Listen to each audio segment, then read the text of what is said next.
ويسمى طيب والطاهر، وقيل الطيب غير الطاهر. وزينب ورقية وأم الكلثوم وفاطمة رضي الله تعالى عنهم.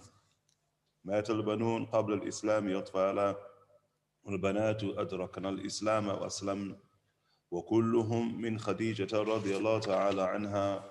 وولد له عليه الصلاة والسلام بالمدينة إبراهيم من ماريا، ومات وهو ابن 70 ليلة، وقيل 7 أشهر، وقيل 18 شهرا. وكلهم ماتوا في حياته إلا فاطمة، فتأخرت بعده 6 أشهر. وكان زينب رضي الله تعالى عنها عند أبي العاص بن الربيع بن عبد الشمس، فولدت له عليا، مات صغيرا. وأمامة تزوجها علي، ثم خلف عليها المغيرة ابن نوفل بن الحارث بن عبد المطلب، وولدت له يحيى. وكانت فاطمة رضي الله تعالى عنها عند علي رضي الله تعالى عنه، وولدت له حسنا وحسينا ومحسنا، فذهب محسن صغيرا. وولدت له رقية وزينب وأم كلثوم رضي الله تعالى عنهم. ماتت رقية قبل البلوغ. وتزوج زينب عبد الله بن جعفر، وولدت له عليا وماتت. وتزوج أم كلثوم رضي الله تعالى عنها وعمر بن الخطاب رضي الله تعالى عنه، وولدت له زيدا، وخلف عليها بعده عون بن جعفر، ثم أخوه محمدا، ثم أخوه عبد الله. وأما رقية فكانت عند عثمان بن عفان رضي الله تعالى عنه، فولدت له عبد الله، وتوفيت يوم جاء زيد بن الحارثة بشير بالفتح يوم بدر. فتزوج أم كلثوم أختها، وماتت عنده في شعبان سنة 9، وكانت قبله عند عتيبة بن أبي لهب، ورقية عند عتيبة بن أبي لهب. The Imam Rahimahullah Ta'ala, in his work Rahimahullah Ta'ala, lighted the eyes. He wants to begin to look at the children of the Prophet Sallallahu Alaihi Wasallam. And thereby the Imam Rahimahullah Ta'ala introduces, as we did yesterday, of the most important of the sciences of Nubuwwah or prophecy, which looks at the manaqib. It looks at the biographies of those people who were chosen by Allah subhanahu wa ta'ala to be around the Prophet sallallahu alayhi wa ala alihi wa sahbihi wa sallam. As it's the tradition of the Musnad of Imam Ahmad ibn Hanbal radiallahu ta'ala anhu wa radahu, that Allah subhanahu wa ta'ala gazed at creation and He chose the best heart, and that was the heart of the Prophet sallallahu alayhi wa ala alihi wa sahbihi wa sallam. And thereby Allah subhanahu wa ta'ala gazed at creation, and thereby Allah subhanahu wa ta'ala chose the next greatest of hearts, and they were the hearts of the companions of the Prophet sallallahu alaihi wasallam. And Allah subhanahu wa ta'ala placed them around the Rasul sallallahu alayhi wa alihi wa sallam. Remember, every single companion of the Prophet sallallahu alayhi wa alihi wa sallam, udul, that they're all upright, fiqh, they're all considered to be the highest degree of trustworthiness inside of the religion. Such that in the science of jarh wa ta'dil, which is the criticism of people, quote unquote, and the science of how we adjudicate people who are trustworthy and those who lack in degrees of trustworthiness, that every single human being is investigated except the companions of the Prophet sallallahu alaihi wasallam, and all of them are at the highest degree of trustworthiness, and they're beyond criticism. How can we understand the companions of the Rasul sallallahu alaihi wasallam? It's like the tradition that you see inside the Sahih Muslim, where the Prophet sallallahu alaihi wasallam, he said, "Inna Allah nadhara ila al-khalqi, arabahum wa ajabahum." Sahih Muslim, that verily Allah subhanahu wa ta'ala, He gazed at the entire creation, arabahum wa ajamahum, whether they were Arab or whether they were non-Arab, wa maqatahum jami'an. And then the wrath of Allah subhanahu wa ta'ala was upon them all in their entirety. Because the Prophet sallallahu alayhi wa alihi wa sallam, illa baqaya min ahl al-kitab, except for the few who remained upon the way of the prophets themselves. This is prior to the Rasul sallallahu alayhi wa alihi wa sallam. But then came forth a generation that the Prophet sallallahu alayhi wa sallam would say, khairun nas qarni. The best generation is my generation, that generation. And Allah Ta'ala gazing at that generation Every single one of them, Allah subhanahu wa ta'ala embraced in His rida, embraced in His pleasure and His contentment subhanahu wa ta'ala. رضي الله عنهم ورضوا عنه. Like Allah subhanahu wa ta'ala says about them, Allah is pleased with them and they're pleased with Allah. Allah is content with them and they're content with Allah subhanahu wa ta'ala. جميعا, every single one of them, رضي الله عنهم وأرضاهم.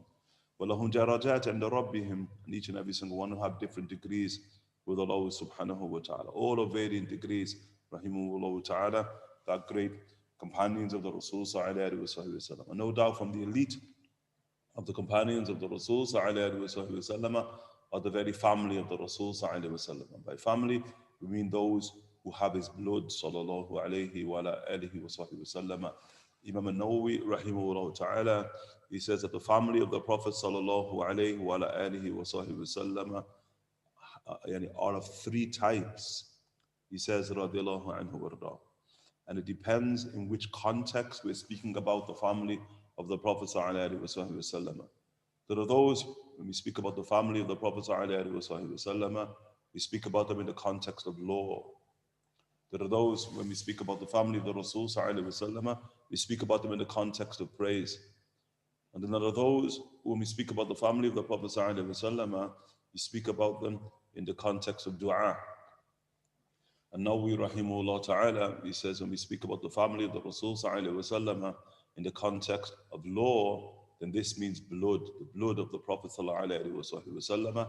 And it's those believers, according to Imam Nawawi rahimahullah ta'ala and other of the Imams, in particular of the Shafi'i school, it's those who are from the family of Hashim and the family of Muttalib, the offspring of Hashim and the offspring of Muttalib.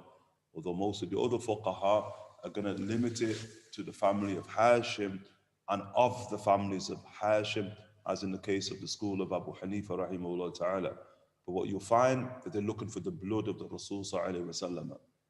And no doubt elite amongst the blood of the Rasul sallallahu alaihi wasallam are going to be his very own children that we look at today. The children of the Rasul. Elite from amongst those who have the blood of the Rasul sallallahu alaihi wasallam are going to be the uncles and aunts of the Prophet sallallahu alaihi wasallam, who likewise, inshallah ta'ala, we also look at today. But the Imam rahimahullah ta'ala, he says, but there is a maqam of madh. The maqam of madh is when you praise the family of the Prophet sallallahu alaihi wasallam. So Imam Nawawi rahimahullah ta'ala, he says now it goes beyond blood. Okay, it goes from a perspective, in the broader sense of the religion, and it relates to the issue of faith now. As Allah subhanahu wa ta'ala, he says, إِنَّمَا الْمُؤْمِنُونَ إِخْوَةً. And verily, the actual, the believers, people of faith, they're ikhwa. And ikhwa in the Arabic language is used for blood. You say ikhwa, that's one of the plurals of the word akh, or the word brother. The word brother akh, it has two common plurals, broken plurals. One of them is ikhwa, and one of them is ikhwan. And ikhwa is used in the Arabic language in fiqh al-lugha for blood, whereas ikhwan is used for that which is beyond blood, fraternity. You get some type of fraternal relationship that you may have with another individual. Well, Allah subhanahu wa ta'ala, he doesn't say إِنَّمَا الْمُؤْمِنُونَ إِخْوَانٌ, which from a perspective would make sense. Very, the believers are a fraternity. They're tied by other than blood. Allah subhanahu wa ta'ala said إِنَّمَا الْمُؤْمِنُونَ إِخْوَةٌ. It's as if they're tied by blood. Allah subhanahu wa ta'ala is saying, looking at the strength of the bond of faith. And so Imam al-Nawawi rahimahullah ta'ala, he says, whenever we're praising the family of the Prophet sallallahu alaihi wasallam, and we're praising here those who are tied to the Prophet sallallahu alaihi wasallam by faith, piety and obedience. He says, kullu mu'min tuqa.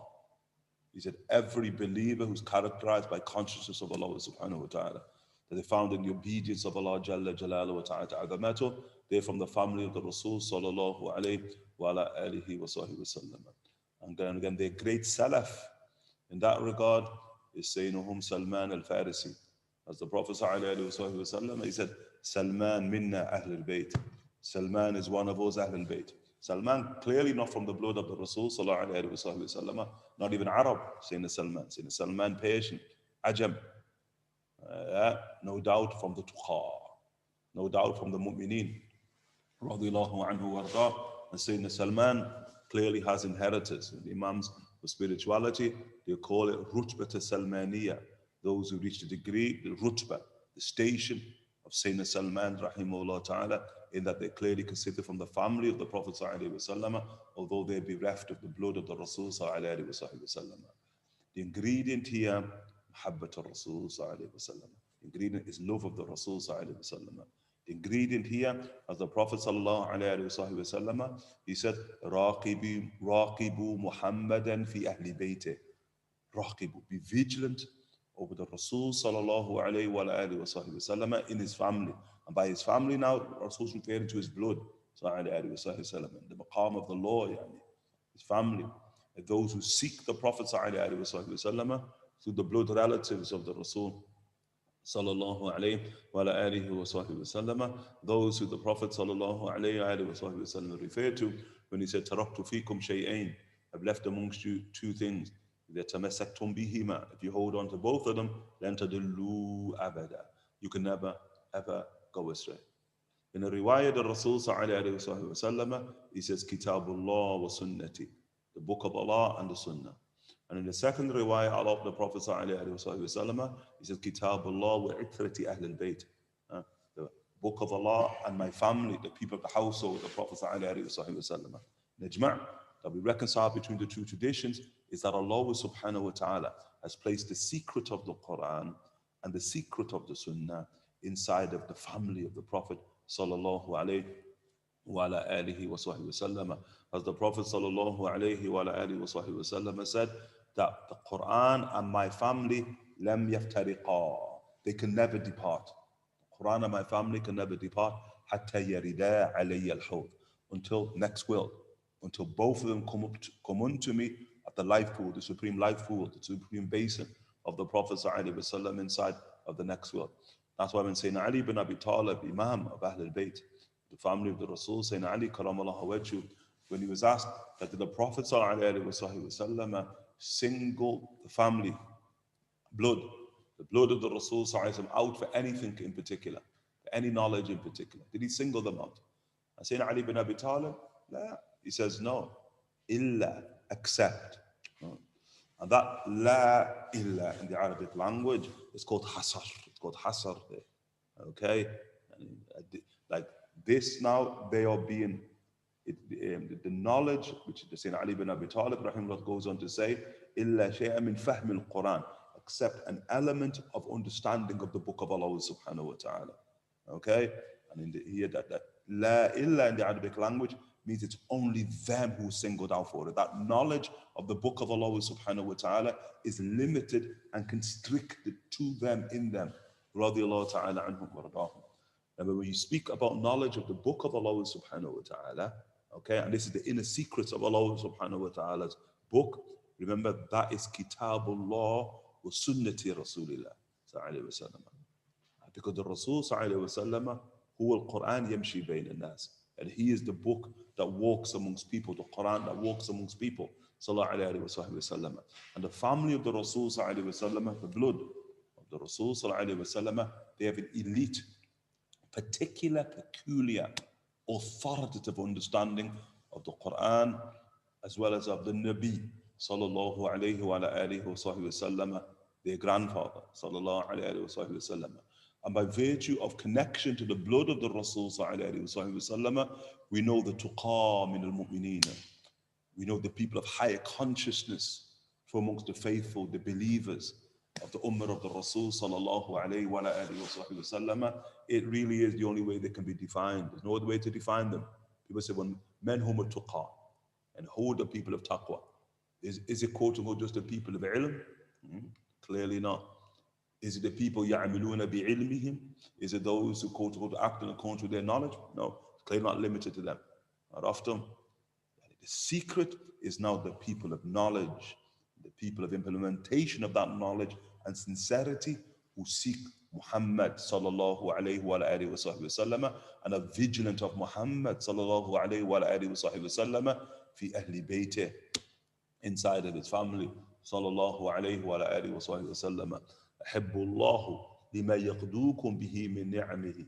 And you love Allah subhanahu wa ta'ala for all those blessings that Allah subhanahu wa ta'ala nourishes you and sustains you by virtue of. And there's no greater blessing that Allah subhanahu wa ta'ala nourishes us by virtue of than the Rasul sallallahu alayhi wa alihi wa sahbihi wa sallam. In the mind of the physical, those who are attached to the physical, they're thinking about the food.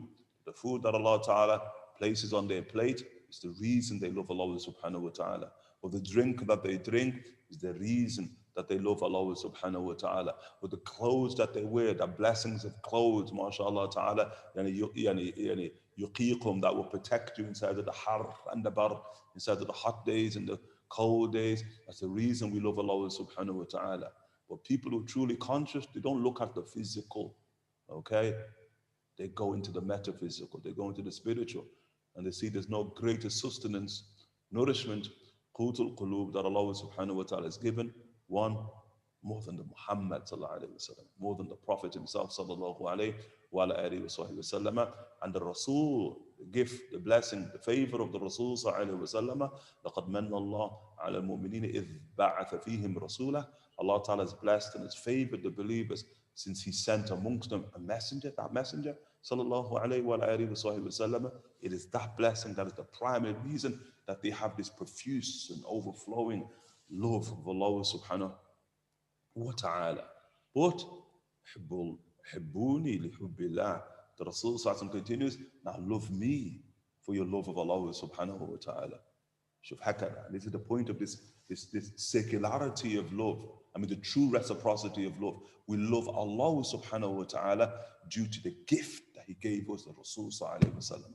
At the most profound level, And your love of Allah subhanahu wa ta'ala commensurate with your love of the Rasul sallallahu alayhi wa sallam, and your discernment that the Rasul is a supreme blessing unto you from Allah subhanahu wa ta'ala. But likewise now your love of the Rasul sallallahu alayhi wa sallam based upon your love of Allah jalla jalaluhu wa ta'ala azamatu hakadha. But all of that now found where? Bil khususiyya, in a very, very elect way, in your love of the family of the Rasul sallallahu alayhi wa sallam. وَحِبُّ أَهْلِ بَيْتِي يُحُبِّي. The Prophet sallallahu alayhi wa sallam said, now love my family due to your love of me. Hakadha he says sallallahu alayhi wa sallam, La as'aluka. The Rasul sallallahu alayhi wa sallam said, I don't ask anything of you, anything. And what does the Rasul sallallahu alayhi wa sallam wants from us? Nothing. إِلَّا مَوَدَّةً فِي الْقُرْبَى, except love of my family. That's all he wants, sallallahu alayhi wa sallam. Hakadha he said it, sallallahu alayhi wa alihi wa sallam. And then those who have the most profound love of the family of the Rasul sallallahu alayhi wa sallam, they're the ones Imam al-Nawawi rahimahullah ta'ala is saying fi maqam al-madh. Now whenever you're praising the family of the Prophet sallallahu alayhi wa sallam, kullu mu'min at-taqi, every believer who has that degree of consciousness aforementioned, that's the one he's speaking about. Wa illa rahmatullah wasi'a, the mercy of Allah subhanahu wa ta'ala is vast. Wa rahmati wasi'at kulla shay, and my mercy has embraced and encompassed everything. Allah subhanahu wa ta'ala says. And so the Imam al-Nawawi rahimahullah ta'ala says, when you make dua now, fi maqam al-dua, the maqam of dua, when you make a dua to Allah subhanahu wa ta'ala, for the family of the Prophet sallallahu alayhi wa sallam, kullu mu'min wa la 'asi. Shuf. Every believer, even those who are disobedient, even those who lack in degrees of love of Allah subhanahu wa ta'ala and obedience, lack in degree of love, so love of the Rasul sallallahu alayhi wa sallam and his obedience, lacking degrees of love of the family of the Rasul sallallahu alayhi wa sallam, and likewise obedience. Okay? We ask Allah subhanahu wa ta'ala to grant us love. As the Rasul sallallahu alayhi wa sallam, he says in Ahmad, and we ask Allah subhanahu wa ta'ala through the tongue of the Rasul sallallahu alayhi wa sallam that connect to the heart of the Rasul sallallahu alayhi wa sallam, Allahumma inni as'aluka hubbak. Oh Allah, I ask you for your love. وَحُبَّ مَنْ يُحِبُّكَ, and the love of those who love you. وَحُبَّ كُلُّ عَمَلٍ يُقَرِّبُ إِلَى حُبِّكَ, and the love of each and every single act that draws us ever closer to your love. هكذا the dua of the Rasul sallallahu alayhi wa sallam in the Musnad, and هكذا نسأل الله سبحانه وتعالى به.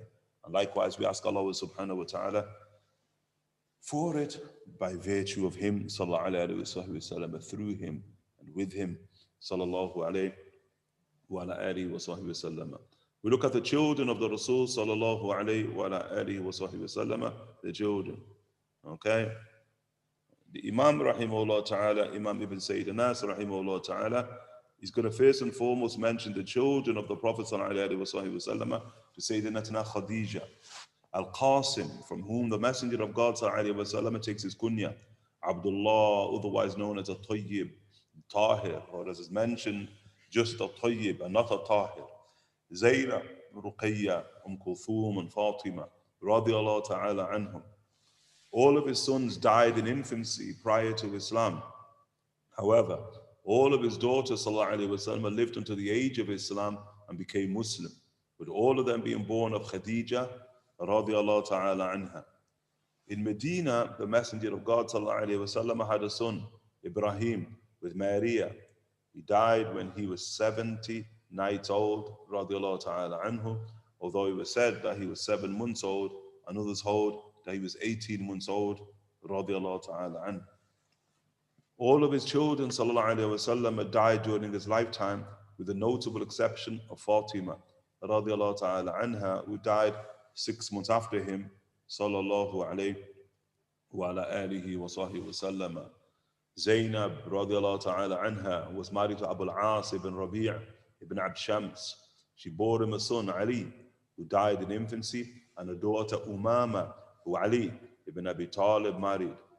He left Al-Mughira ibn Nawfal ibn al-Harith ibn Abdul Muttalib as a suitor for her in marriage after his death, and she bore him a son, Yahya. Fatima, radiallahu ta'ala anha, was married to Ali, radiallahu ta'ala anhu. She bore him Hassan, Hussein, Muhsin, who left the world at a tender age. She likewise bore him Ruqayya, Zaynab, and Kulthum. May God be pleased with them. Ruqayya died prior to reaching puberty, whilst Abdullah ibn Ja'far married Zaynab, who died after having borne him a son, Ali. Umar ibn Khattab radiallahu ta'ala anhu married Kulthum radiallahu ta'ala anha, and she bore him a son, Zayd. Awn ibn Ja'far thereafter married her, then his brother Muhammad, and then his other brother Abdullah. As for Ruqayya, she was married to Uthman ibn Affan radiallahu ta'ala anhu. She bore him a son, Abdullah, and thereafter died on the very day that Zayd ibn Haritha came bearing the good news of the victory of Badr. He then married his sister, Kulthum, who died whilst married to him during Sha'ban in the 9th year after the migration. Prior to him, she was married to Utayba ibn Abi Lahab, whilst Ruqayya was previously married to Utbah ibn Abi Lahab. So these are the children of the Rasul sallallahu alaihi wasallam, which in the discussion obviously extends to some of the grandchildren of the Prophet sallallahu alaihi wasallam also. The first of the children of the Prophet sallallahu alaihi wasallam is Al-Qasim, from whom the Prophet sallallahu alaihi wasallam takes his kunya. And the kunya is any name that begins with Abu or begins with Abu or And ordinarily in the Arabic language and in Arabic culture, that the kunya is what is derived from the eldest child, one. But it could also be derived from the most prominent child, two. Or it could also be derived from what they call tafa'ul. And so tafa'ul here is how the Arabs, who in the age of Jahiliyyah, there was a high degree of infanticide and children being killed, but likewise also children dying in infancy. Okay? And so here the Arabs would often give a kunya to a person even without children in the hope that they would have a child who would live, quote unquote, to the age of maturity. And so it's those three dominant ways is how you derive a kunya, And so the Prophet ﷺ, the most famous of all of his kunyas is after his eldest son Qasim. Okay, after the Rasul ﷺ, Abu al-Qasim. We look at the tradition there of the Rasul ﷺ with a Jewish boy. When the Rasul is impressing upon the Jewish boy, he used to say, the Prophet ﷺ, but he's upon his deathbed. And so the Rasul is impressing upon him to say the Shahada. And so when he looks at his father, who's Jewish, he wants advice, what should I do? And then his father says to him, Ati' Abul Qasim. Look, Ati' Abul Qasim. He calls the Prophet sallallahu alayhi wa alihi wa sahbihi wa sallam by his kunya. You know, often we can hear the Prophet sallallahu alayhi wa sallam, فَقَدْ عَصَى Abul Qasim. So that he's disobeyed Abul Qasim, like the tradition of Yawm al-Shak, the 30th of Sha'ban. إِذَا قِيلَ أَنَّ الْهِلَالَ قَدْ رُؤِي. When it's said that the new moon has been seen, you call that day, but it's not affirmed, quote unquote, with khilafat, then shuf, you call that day Yawm al-Shak, the Yawm of doubt. And the Prophet ﷺ, he said, whoever fasts on the day of doubt, the Prophet ﷺ, the 30th of Sha'ban, whoever fasts upon the day of doubt, فَقَدْ عَصَى Abul Qasim. Then they've disobeyed Abul Qasim. Hakad referring to himself, sallallahu alayhi wa sallam. So that kunya is a very high kunya. It's often considered the greatest kunya that exists, Abul Qasim. Okay, the Rasul sallallahu alayhi wa sallam, in that regard, he said, Sammu bi ismi. He said, assume my name, the name of the Rasul, in particular Muhammad, assume my name. وَلَا تُكَنِّي بِكُنْيَتِي. But do not assume my kunya. The Prophet sallallahu alayhi wa sallam. So the Imams rahimahullah ta'ala have looked at that tradition, and of them, Shafi'i, Fuqaha and others, they've seen it as somewhat disliked for somebody to assume the kunya Abul Qasim. Abul Qasim. They've seen all the other schools have seen it in a different way. Like the school of Imam Malik rahimahullah ta'ala, they see that in a different way. And so Al-Qasim is the eldest of the sons of the Prophet sallallahu alayhi wa alihi wa sahbihi wa sallam, of the sons. That day is not open for doubt usually, that Al-Qasim is the eldest son. Where there can be a doubt, is he the eldest child of the Prophet sallallahu alayhi wa alihi wa sahbihi wa sallam? And the discussion, although there's a lot of discussion about the ages of the children of the Prophet sallallahu alayhi wa sallam, but we can reduce it down to discussion between Al-Qasim and Zaynab. So Al-Qasim and Zaynab, okay? Yeah, is Al-Qasim the eldest child, or is he just the eldest son? As for being the eldest son, it's clear.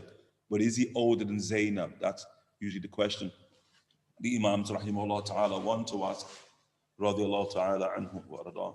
And so Al-Qasim is the eldest of the sons, and as the Imam rahimahullah ta'ala is informing us, that all of the sons of the Prophet sallallahu alaihi wasallam, no matter how you look at it in terms of the different of opinions as to what exact age they died, but they all died qabla al-futum. They all died before having been weaned off the mother's milk. And again, when we look at names of the Arabs, that's one of the reasons why the name Fatimah is so common amongst the Arabs themselves, and it's obviously a very common name in the line of the Prophet sallallahu alaihi wasallam, ascending, as well as the line of the Rasul sallallahu alaihi wasallam descending. Fatima, okay, and no doubt can be argued that it's by far the most popular of all women's names, and it's extremely popular. Yet in the line, the foreline of the Rasul sallallahu alaihi wasallam, the tradition we made mention of at Yawm al-Hunayn, with the Prophet sallallahu alaihi wasallam, ana nabiyyun la kadhib, wa ana ibn Abdul Muttalib, wa ibn al-Awatiq, wa ibn al-Fawatim. I'm the son of the Fatimas. The Prophet sallallahu alaihi wasallam says, referring to his maternal line, sallallahu alaihi wasallam, and his mother. But of the reasons they're going to call their child Fatima, because Fatima is the one who lives to the age of Futum. She's the one who lives to the age of being weaned. She goes beyond 2 years of age. And it points to the fact that a great number, quote unquote, a great number of children, especially in the formative period of Jahiliyyah, they would die before ever reaching the age of 2. And we're going to see that with every single son of the Prophet sallallahu alaihi wasallam who dies before reaching the age of 2. And the Imams, rahimahullah ta'ala, they're going to take note of it, and they ask, well, what's the wisdom that all of the sons of the Prophet ﷺ die before the age of 2, whereas all of the daughters of the Prophet ﷺ that are affirmed live beyond the age of 2? What's the difference? And they say, if you look at the issue of nubuwah, how can you look at the issue of nubuwah? That there is a position, although it's not necessarily, it's definitely not the dominant position, the theological position, that the sons of prophets are prophets, okay? And so the wisdom is that had the Prophet ﷺ's sons lived to maturity, and in particular, obviously to the age of Nubuwah, which ordinarily is beyond 40 years of age, and then they would have been prophets. But obviously, la nabiyya ba'di, there is no prophet after me. And that's the tradition we find out, that there is substantiated with the Prophet's last son, who is Ibrahim, of Mary al-Qibtiyah. And then the Prophet ﷺ said that لو عاش إبراهيم لكان نبيا ولكن لا نبي بعدي. And had Ibrahim lived, he would have been a prophet, but there's no prophet after me. The Prophet ﷺ says, and so we can establish that from that. And that even in the wording of the Rasul ﷺ tradition, Lo Asha Ibrahim. That the word low in the Arabic language is called al-harf imtina' al-imtina'. Harf imtina' al-imtina', it alludes to a hypothetically speaking. Meaning he's saying so it would not have been the case. That he would have not have lived. Why? Because qada rabbuna. Because Allah subhanahu wa ta'ala has decreed Jalla Jalala wa ta'ala azamatu for all of the sons, not only to die prior to 40 years of age, but also to die prior to 2 years of age, the sons of the Rasul sallallahu alayhi wa sallam. And then the argument can also be looked at the daughters of the Prophet sallallahu alayhi wa sallam, because it also is interesting now when we gaze at the daughters of the Prophet sallallahu alayhi wa sallam, now they're going to live beyond 2. But there's an argument to be had, and we understand there can be a slight difference, because often it's difficult to determine exact ages. But the argument can be had also that all of the daughters of the Rasul sallallahu alayhi wa sallam die before 30, and the argument is pretty conclusive that they all die before the age of the son of Mary alayhi salam. And when we're looking at the ages of Nubuwah, the age of Nubuwah is either normative of 40 years of age, or in terms of experiential Nubuwah, then you're looking at the age of the son of Mary alayhi salam, with the 33 to 34 years of age in and of itself. And that's all of the children of the Prophet sallallahu alayhi wa sallam are going to die, whether male or female. They're going to die before experiential, the ages of experiential prophecy in and of itself. Okay? Al-Qasim, from the Messenger of God, from whom the Messenger of God takes his kunya. Likewise, his second son is Abdullah, otherwise known as a Tayyib and a Tahir. What is mentioned, just a Tayyib and not a Tahir. Because some of the Imams do want the Rasul to Khadijah to have more than 2 sons. Remember, the dominant opinion, he has 2 sons, Al-Qasim as well as Abdullah. The 2 sons of the Rasul and then when you hear the other names, At-Tahir or At-Tayyib, they're more so Al-Qab. They're nicknames of Abdullah. Abdullah is a Tayyib and Abdullah is a Tahir. Okay? But there are people inside of the Seerah, Imams in the Seerah, who want to see them as separate sons to Sayyidah Khadijah radiallahu ta'ala. All of them again died in infancy prior to the age of Futum radiallahu ta'ala anhum wardahum. And that was difficult upon Sayyidah Khadijah radiallahu anha wardaha. Like with Qasim, difficult seeing the children die at such a tender age. And the Prophet sallallahu alayhi wa sallam, when Sayyidah Khadijah was finding it difficult, Khadijah found it difficult. Why? Because of the things she said, that he didn't even reach the age of Futum, that he was still being breastfed. And even by Khadijah, and Khadijah, one of the things she was remarking is that they were still breast milk. Their breast milk was still overflowing, saying Khadijah. And so Khadijah, it was very difficult for saying Khadijah with the death of the young Al-Qasim. And so the Prophet sallallahu alayhi wa sallam, like he says with Al-Qasim, and the Rasul sallallahu alayhi wa sallam will also say this with Ibrahim alayhi salam, the last of his sons, that Allah subhanahu wa ta'ala has designated a wetness for them in Jannah, in paradise, inside of the barzakh, where they will complete their weaning. The Prophet sallallahu alayhi wa sallam said. And then the Prophet sallallahu alayhi wa sallam, in the riwayah, if you want, I can show him to you. In a riwayah, the Rasul sallallahu alayhi wa sallam, if you want, I can allow you to hear him now being breastfed. Sallallahu subhanahu wa ta'ala. Ask Allah ta'ala, Allah ta'ala open that door for me. Sure. And then Khadijah radiallahu anha wardaha, she says, no, I believe Allah and his messenger. Look at the fiqh, the faith of Sayyidina Khadijah radiallahu anha wardaha. Difficulty therein, and I think for some imams there's a difficulty there. It's a difficulty that some of the imams, based upon that tradition, you want to apply to Al-Qasim or to Abdullah, they want to now say that the Prophet sallallahu alaihi wasallam, the children were born after Nubuwah. They were born after Nubuwah. Because why? Why are they saying after Nubuwah? Because of that tradition in and of itself.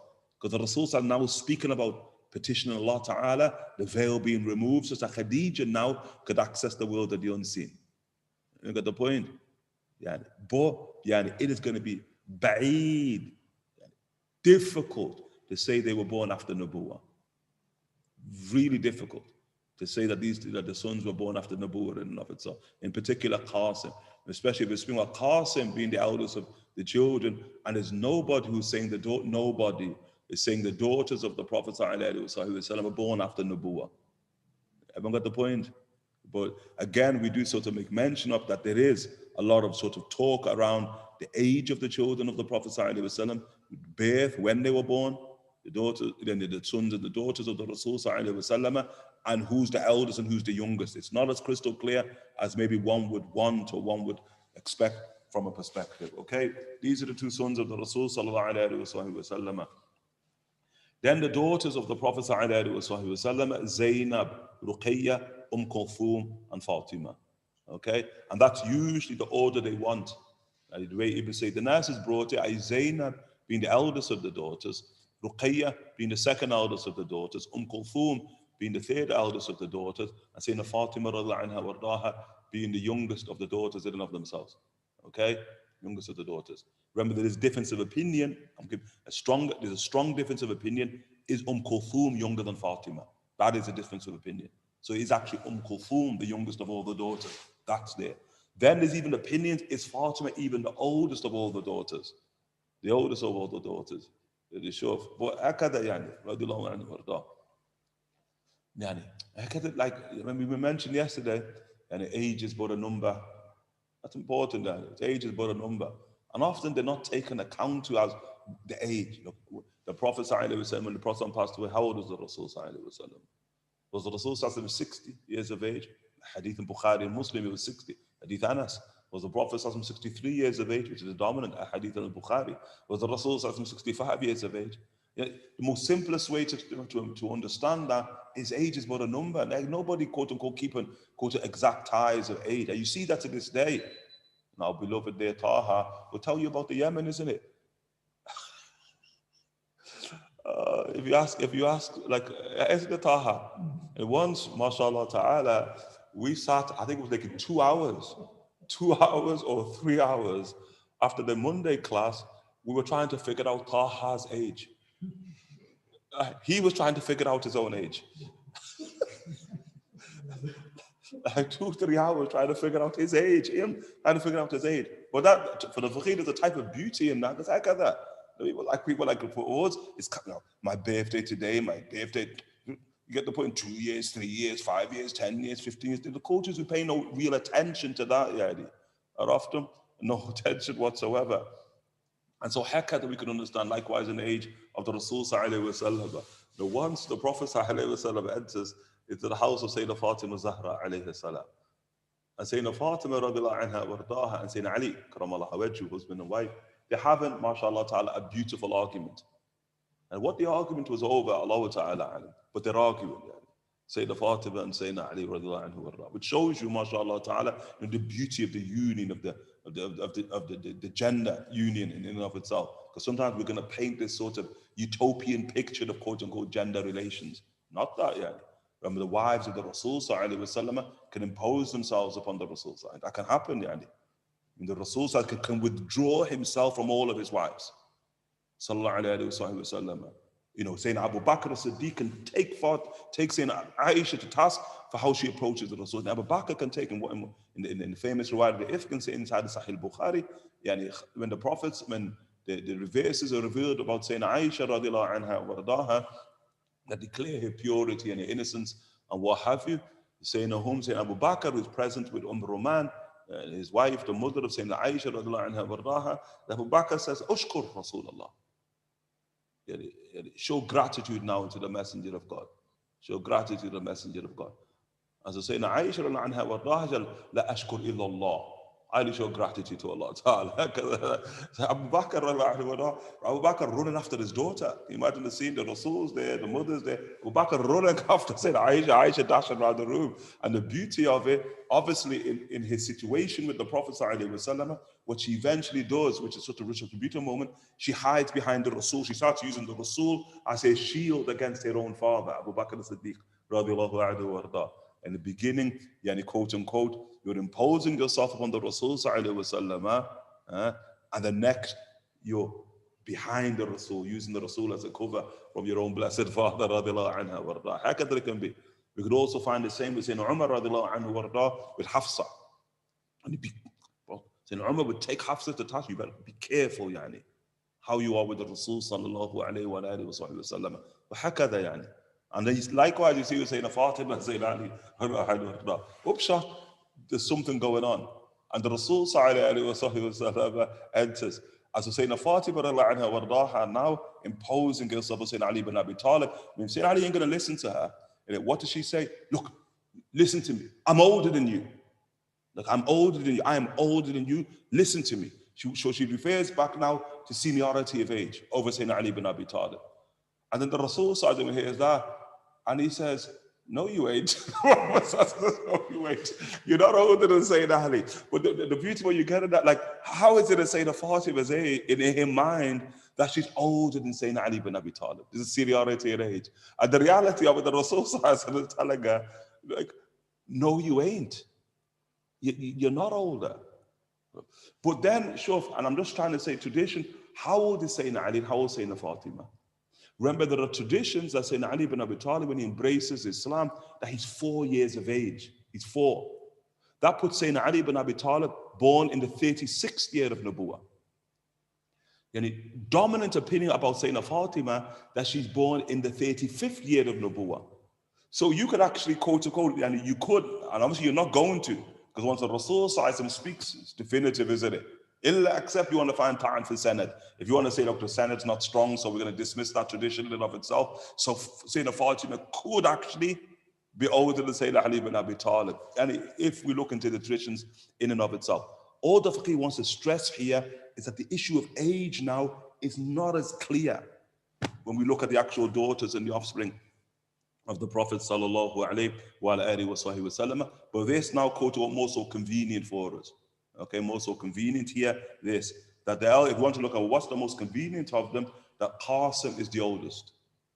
Then it comes all the daughters, Zaynab and Ruqayya, then Kulthum, then Fatima radiallahu ta'ala anha ajma'in, then the last of them is Abdullah. That day would be sort of like an acceptable way to see the orders in which all of the children of the Rasul sallallahu alaihi wasallam are born. Okay, and remember, these are the children that are born to Sayyidina Khadijah radiallahu anha wardaha. Every single child of the Prophet sallallahu alaihi wasallam who's born of wife, is all born to Khadijah. Who's born of wife. Remember, Ibrahim is born of what? Of Mulk Yamin. Sayyidina Maria Qibtiyya, Mulk Yamin. She's not a wife. That's Sayyidina Ibrahim alayhi salam. But the only wife of the Prophet sallallahu alaihi wasallam to bear the children to the Rasul sallallahu alaihi wasallam is Sayyidina Khadijah radiallahu anha warda. And that day really important. Makhsusa min Allah. Designated from Allah subhanahu wa ta'ala. Then Sayyidina Aisha radiallahu anha wardaha used to find difficulty in that the Rasul sallallahu alaihi wasallam, his love for Khadijah was profound. And the Khadijah always upon the tongue of the Prophet sallallahu alaihi wasallam, always. And so the Prophet sallallahu alaihi wasallam, Khadijah this, Khadijah that, and in the days of Khadijah. And so saying Aisha one day, saying Aisha just says, she says, enough of that old Qurayshi woman, enough of her. Hasn't Allah Ta'ala replaced her with one who's better than her for you? Says to the Prophet sallallahu alaihi wasallam, the Prophet sallallahu alaihi wasallam, and then now the Prophet Muhammad, Prophet gets angry. And in Aisha's own words, he only gets angry for Allah subhanahu wa ta'ala. Wallahi, by God, Allah does not replace her with one who is better. And then the Rasul now begins to recount the virtues of saying of Khadijah radiallahu anha wardaha. But from amongst them, she's the only one who Allah subhanahu wa ta'ala allowed to bear my children. The only one. Okay? And that the only one of the wives who Allah ta'ala allowed to bear my children. And again, that impressed obviously upon Sayyidina Aisha. And remember, there is a weak tradition that Sayyidina Aisha radiallahu anha wardaha had a miscarriage to the Prophet sallallahu alaihi wasallam. And there was a miscarriage Sayyidina Aisha had to the Rasul sallallahu alaihi wasallam. That there, a weak tradition there. But what's understood that the only wife of the Rasul sallallahu alaihi wasallam to have a child with the Rasul sallallahu alaihi wasallam is Sayyidina Khadijah radiallahu ta'ala anha wardaha. These 6. Again, a strong opinion, but often difficult to reconcile. But a strong opinion is that every single one of the children of the Prophet ﷺ, there's 1 year between them. that some will want the 1 year between every single one of the daughters. Okay, so Sayyidina Kulthum is only 1 year older than Sayyidina Fatimah. And they'll state that. That one usually they're pretty strong. That Sayyidina Kulthum is born in the 34th year. The 34th year, okay, of the Prophet's life. Sayyidina Fatimah, the 35th year in the reconstruction of the Kaaba, the reconstruction of the Kaaba. And then Sayyidina Ruqayya is 1 year older than that, okay? Yeah, and Aisha would have been born in the 33rd year or so. And then Sayyidina Zaynab 1 year older than that. Aisha would have been born in the 32nd year. But then again, they'll say the dominant opinion is that Sayyidina Zaynab born in the 30th year. And all I'm just trying to stress, it's not going to be as clear cut how we sort of organize. But these are the sons and these are the daughters of the Prophet sallallahu alaihi wasallam. All of his sons died in infancy prior to Islam. Every single one of them. If there's a dispute, the dispute is whom is Abdullah. Because of them they say Abdullah, and it was after any prophecy of them say that. And that's there you see in the tradition of the Rasul sallallahu alaihi wasallam in the early days of Mecca when there's difficulty. Now Quraysh have opposed the Prophet sallallahu alaihi wasallam. And so the Prophet sallallahu alaihi wasallam is at the Haram of Mecca. He's at the precinct, and the leaders of Kufr, Immatul Kufr, they're at Nadwa. And so they can observe the Rasul sallallahu alaihi wasallam. And so the Rasul sallallahu alaihi wasallam, when he finished at the Kaaba, the Rasul goes to leave the sanctuary, the Haram. And as he goes through one of the gates of the sanctuary, sallallahu alaihi wasallam, an individual whose name is Al-As ibn Wa'il al-Sahmi. Al-As ibn Wa'il al-Sahmi, that's the father of Amr ibn al-As. So now he's passing the Prophet sallallahu alaihi wasallam. As the Rasul's exiting the Haram, he's entering the Haram. And as, quote unquote, they pass each other, there's an exchange of words. Okay, and Quraysh are watching them having this exchange of words. And so thereby Al-As ibn Wa'il approaches the leaders of Kufr, the leaders of disbelief. And so they inquire to him, like, what was it you just said to him then? What was the word? What was the conversation you just had with him? Okay? And Al-As ibn Wa'il, his dismissive way, he says, who? He said, with who? Who are you speaking about at words with who? And he says, oh, being dismissive, dramatic and dismissive. Oh, you mean Al-Abtar there? Al-Abtar? Al-Abtar means the one who's cut off. The lineage is cut off. So he's insulting the Prophet ﷺ. And so that's why Allah subhanahu now is going to reveal, Inna atayna kal kawthar. Verily we've given you abundance, which is the opposite of Kawthar. And that abundance, the Kawthar, is the river of the Rasul sallallahu alayhi wa alihi wa sallam inside of Jannah. It's a supreme river in Jannah.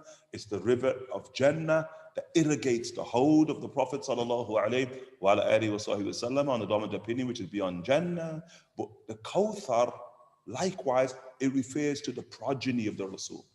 The Kawthar, that his progeny is abundant. Sallallahu alayhi wa alihi wa sallam. Hakada the Imams rahimahullah ta'ala, they can tell us that remember, there is no family, subhanallah, that is more persecuted than the family of the Prophet sallallahu alaihi wasallam. And there's a statement that they make that, look, the family of the Prophet sallallahu alaihi wasallam like sheep. And I think there's beautiful symbolism behind that, because sheep, that's a symbolism of pure humanity, isn't it? In the world of symbolism, the world of spirituality, sheep, like you see sheep in the dream world, you're seeing human beings, as in the hadith in Bukhari, they're saying Abu Bakr as-Siddiq and the Prophet sallallahu alaihi wasallam. And so they say that the Ahlul Bayt, the family of the Rasul, the blood family, they're like sheep. That every year you slaughter them. Adhiya, Eid al-Adha. Look at all the sheep that are slaughtered, but they only come forth in greater multitudes thereafter. How can they say? And what they're showing, which is sad, often as the Habaib would say about Imam al-Ghazali, that there are things that we would like to erase from the Ihya Ulumuddin with the tears of our eyes. And so it's a statement you can understand, but it's something you'd want to erase with the tears of your eyes. Like the most persecuted family is the family of the Prophet sallallahu alaihi wasallam, and slaughtered throughout history. And there's a time in our history, so we don't forget, because we can't forget, so that it repeats itself. Whereupon the mimbar, they would curse the family of the Prophet sallallahu alaihi wasallam. Curse the mimbar, the khulafa, official, that you would curse the family of the Prophet sallallahu alaihi wasallam. And we can look back at those days and say, subhanAllah, how could they curse the family of the Rasul sallallahu alaihi wasallam? We live in an age where on the minbar, they don't even believe in the family of the Prophet. Like when you curse the family of the Rasul, quote unquote, and I'm not saying it, at least they believe in the family of the Rasul. We have an age now where people even deny that the Rasul has any family, any progeny. Then you ask Salaf men, Khalaf men, like who is your Salaf? Who's your Khalaf? Who is it now you're looking? Who are you following? Are you following the Rasul as he's exiting the precinct, or are you following Al-As bin Wa'il as he's entering the precinct? Who? Al-Abtar, the one who's cut off, who has no progeny? Inna ataynaka al-kawthar. Allah says, no, we've given you a kawthar, abundance. وَصَلِّ لِرَبِّكَ وَانْحَرْ. صَلِّ لِرَبِّكَ. Pray to your Lord. Invoke your Lord. In shukr and gratitude to your Lord. وَانْحَرْ. And slaughter and sacrifice in the name of your Lord. إِنَّ شَانِئَكَ هُوَ الْأَبْتَرُ. No, it's the one who reviles you, he's the one who's cut off. And here, min rahmatillah, he's cut off from the mercy of Allah subhanahu wa ta'ala. And you be careful. And be careful with the Rasul sallallahu alayhi wa sallam. Okay? And so they say, look, Al-As bin Wa'il, when he's saying Al-Abtar, he's referring to Abdullah al-Tahir. The recent death of the son of the Prophet. Look, sure, he can't even have sons. Okay, they want to find fault in the Prophet sallallahu alayhi wa alihi wa sallam. However, all of his daughters lived until the age of Islam and became Muslim. Every single one of his daughters. I remember the family of the Prophet sallallahu alayhi wa sallam, alongside Khadijah, they were the very first believers. I mean, the household of the Rasul is embracing the Prophet sallallahu alayhi wa sallam. And again, that they're one of the greatest signs in who the Prophet sallallahu alayhi wa sallam is and who he's been embraced by. As they tell us as a principle that the first people to reject the Prophet are Banu Ashiratihi, or his own family, his own kith and kin. They're the first ones to reject.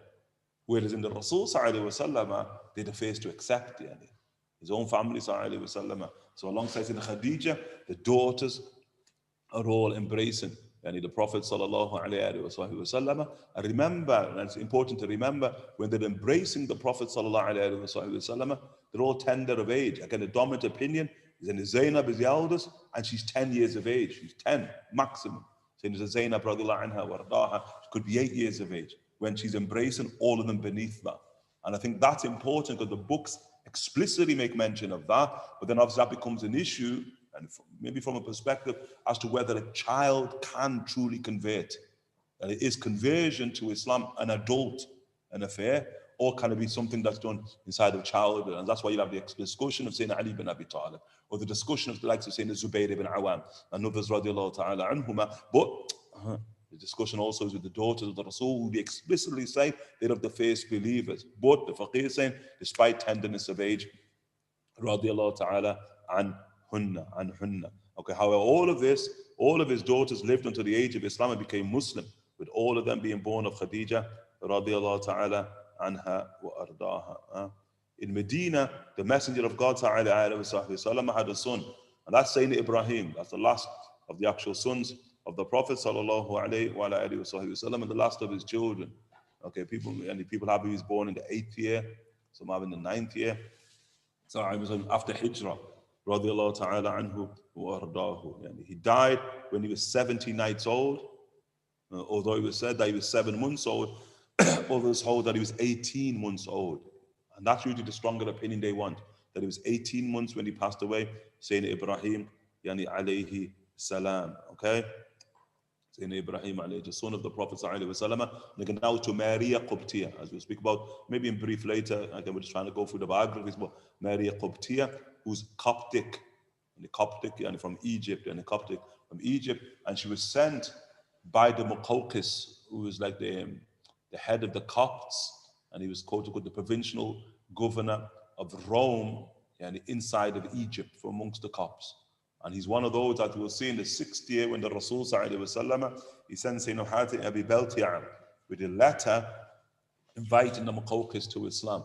As a Muqawqis, he has husnul adab, he has good adab with Sayyidina Hatim Abi Balti'a radiallahu ta'ala anhu warda, due to the letter that comes from the Rasul sallallahu alayhi wa alihi wa sallam. And although it's not said that he became Muslim, but he did treat Hatim Abi Balti'a with great respect, And then he sends gifts. The gifts that he sends is Sayyidina Maria Qubtiyah, as well as the sister of Maria Qubtiyah, Shireen. Okay, he sends two sisters who were slaves in Egypt unto the Prophet ﷺ as gifts. And the Prophet ﷺ maintains Sayyidina Maria Qubtiyah, and from Maria Qubtiyah comes Sayyidina Ibrahim, alayhi salam, alayhi salam.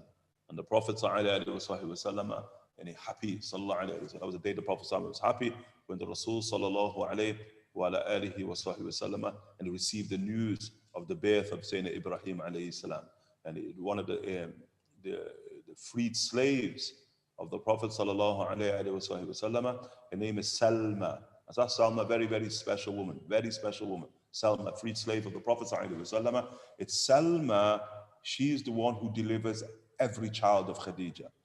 Every child. She delivers Qasim, she delivers Zaynab, she delivers Ruqayya, she delivers Kulthum, she delivers Fatimah Zahra alayhi salam, she delivers Abdullah. And Salma also, she's the one who arranges all the wet nurses for Sayyidina Khadijah. Sayyidina Khadijah, remember when she married the Prophet ﷺ, she's 40 years of age. Radiallahu anha wardaha.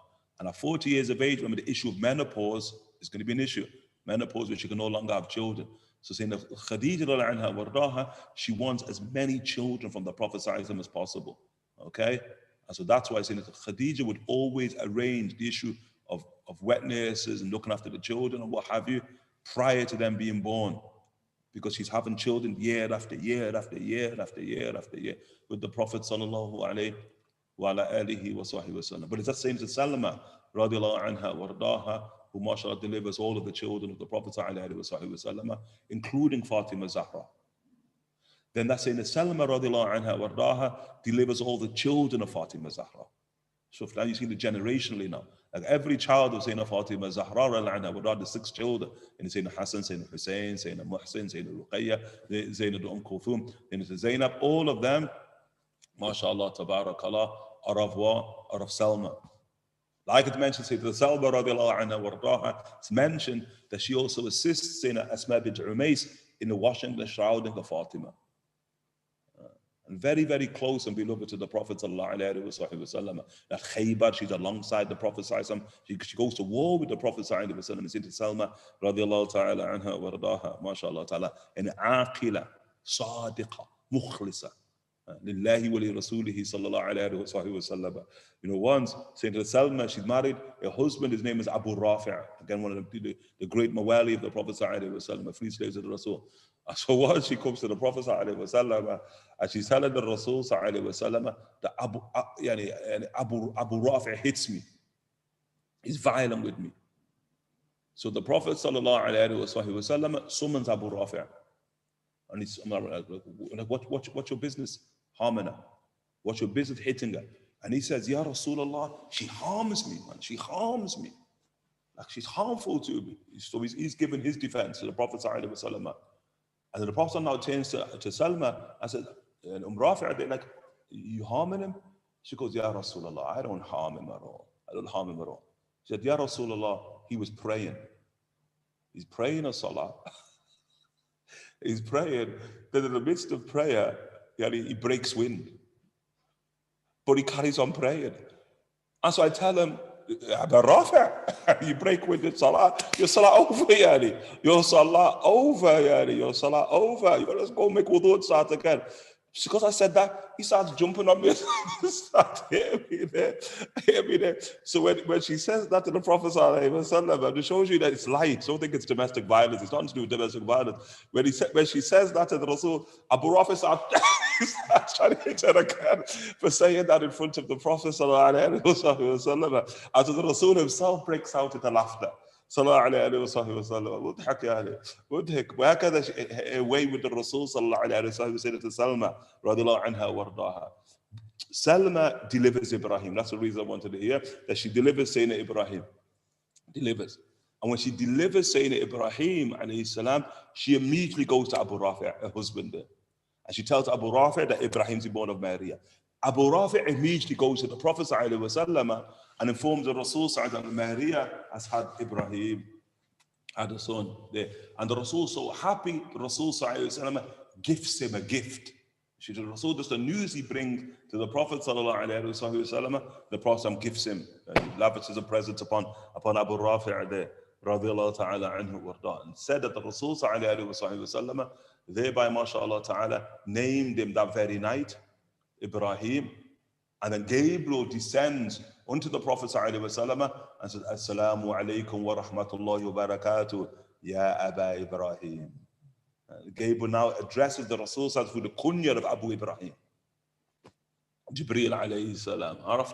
Others are of it that the Rasul officially announces the name on the 7th day for the Aqiqah of Ibrahim. With the Rasul ﷺ, dominant opinion, he only sacrifices one ram for Ibrahim. One ram for Ibrahim. All the other children of the Rasul, all the other sons, since Khadijah is mentioned, she sacrificed 2 rams, except the daughters, all 1 ram. Because Khadijah sacrificed 2 for Qasim and for Abdullah, and 1 for all the daughters, and the Prophet sacrificed 1 for Ibrahim, alayhi salam. He died when he was 70 nights old, although it was said that he was 7 months old, and others hold that he was 18 months old, radiyallahu ta'ala anhu wardahu. Remember on the night that he died, that there was an eclipse, hadith in Bukhari. The night that he died was eclipse. And so obviously then the believers were thinking that it was eclipsing for Ibrahim alayhi salam. But the Prophet sallallahu alaihi wasallam, he said that the sun and the moon, they are 2 signs of God. Often, just when they eclipse, they're 2 signs of Allah subhanahu wa ta'ala, but they do not eclipse for the death of anybody. The Prophet sallallahu alaihi wasallam did not eclipse for the death of anybody. Sure. And the hadith is important because remember, and it should be known, often like they say in sort of the science of astronomy, of deriving meaning from the canopy, that the heavens is telling, not compelling. The heavens tells a story. And so the Rasul, so people shouldn't say, well, the canopy, look, there's no connection between what the canopy, the sky, the constellations are saying and what happens upon earth. That day, be careful of saying that. The Rasul is saying that when we're looking at the khusuf, the solar or the lunar eclipse, that they do not eclipse for the death of anybody, but they clearly are signs of something. That's why he says they're signs of God. But don't just mean it's just signs of Allah subhanahu wa ta'ala abstractly, but they're also signs of affairs of Allah subhanahu wa ta'ala upon the face of the earth. Is it not, Like in the hadith in the Musnad of Ahmad, the Prophet sallallahu alaihi wasallam, and again we're stating it, but no questions in that regard.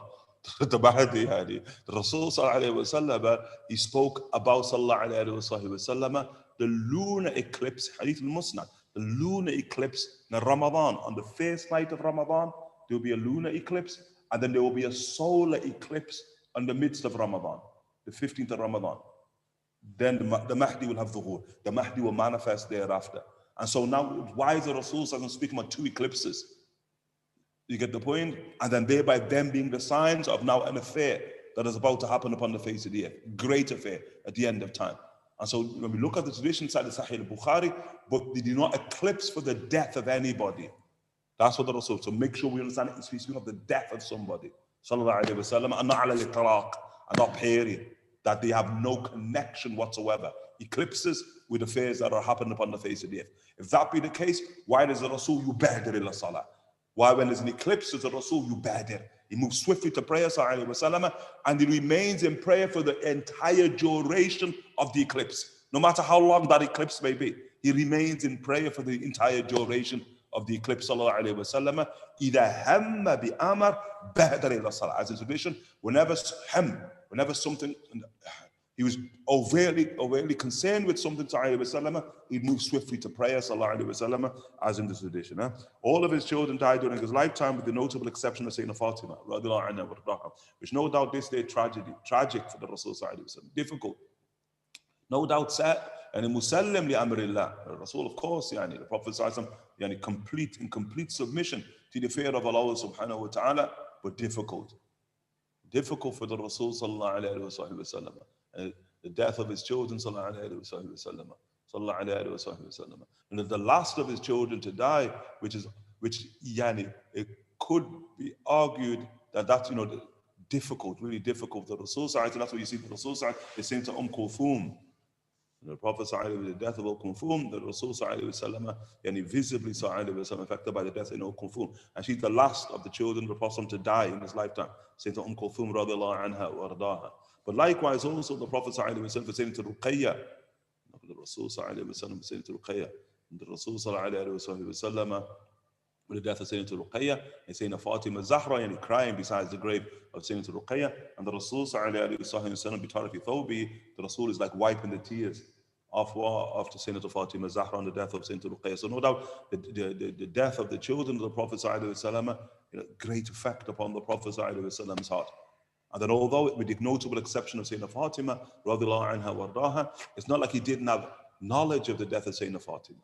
As in the tradition of Sayyidina Aisha, radiallahu anha, when Aisha observed Sayyidina Fatimah Zahra approaching the Prophet sallallahu.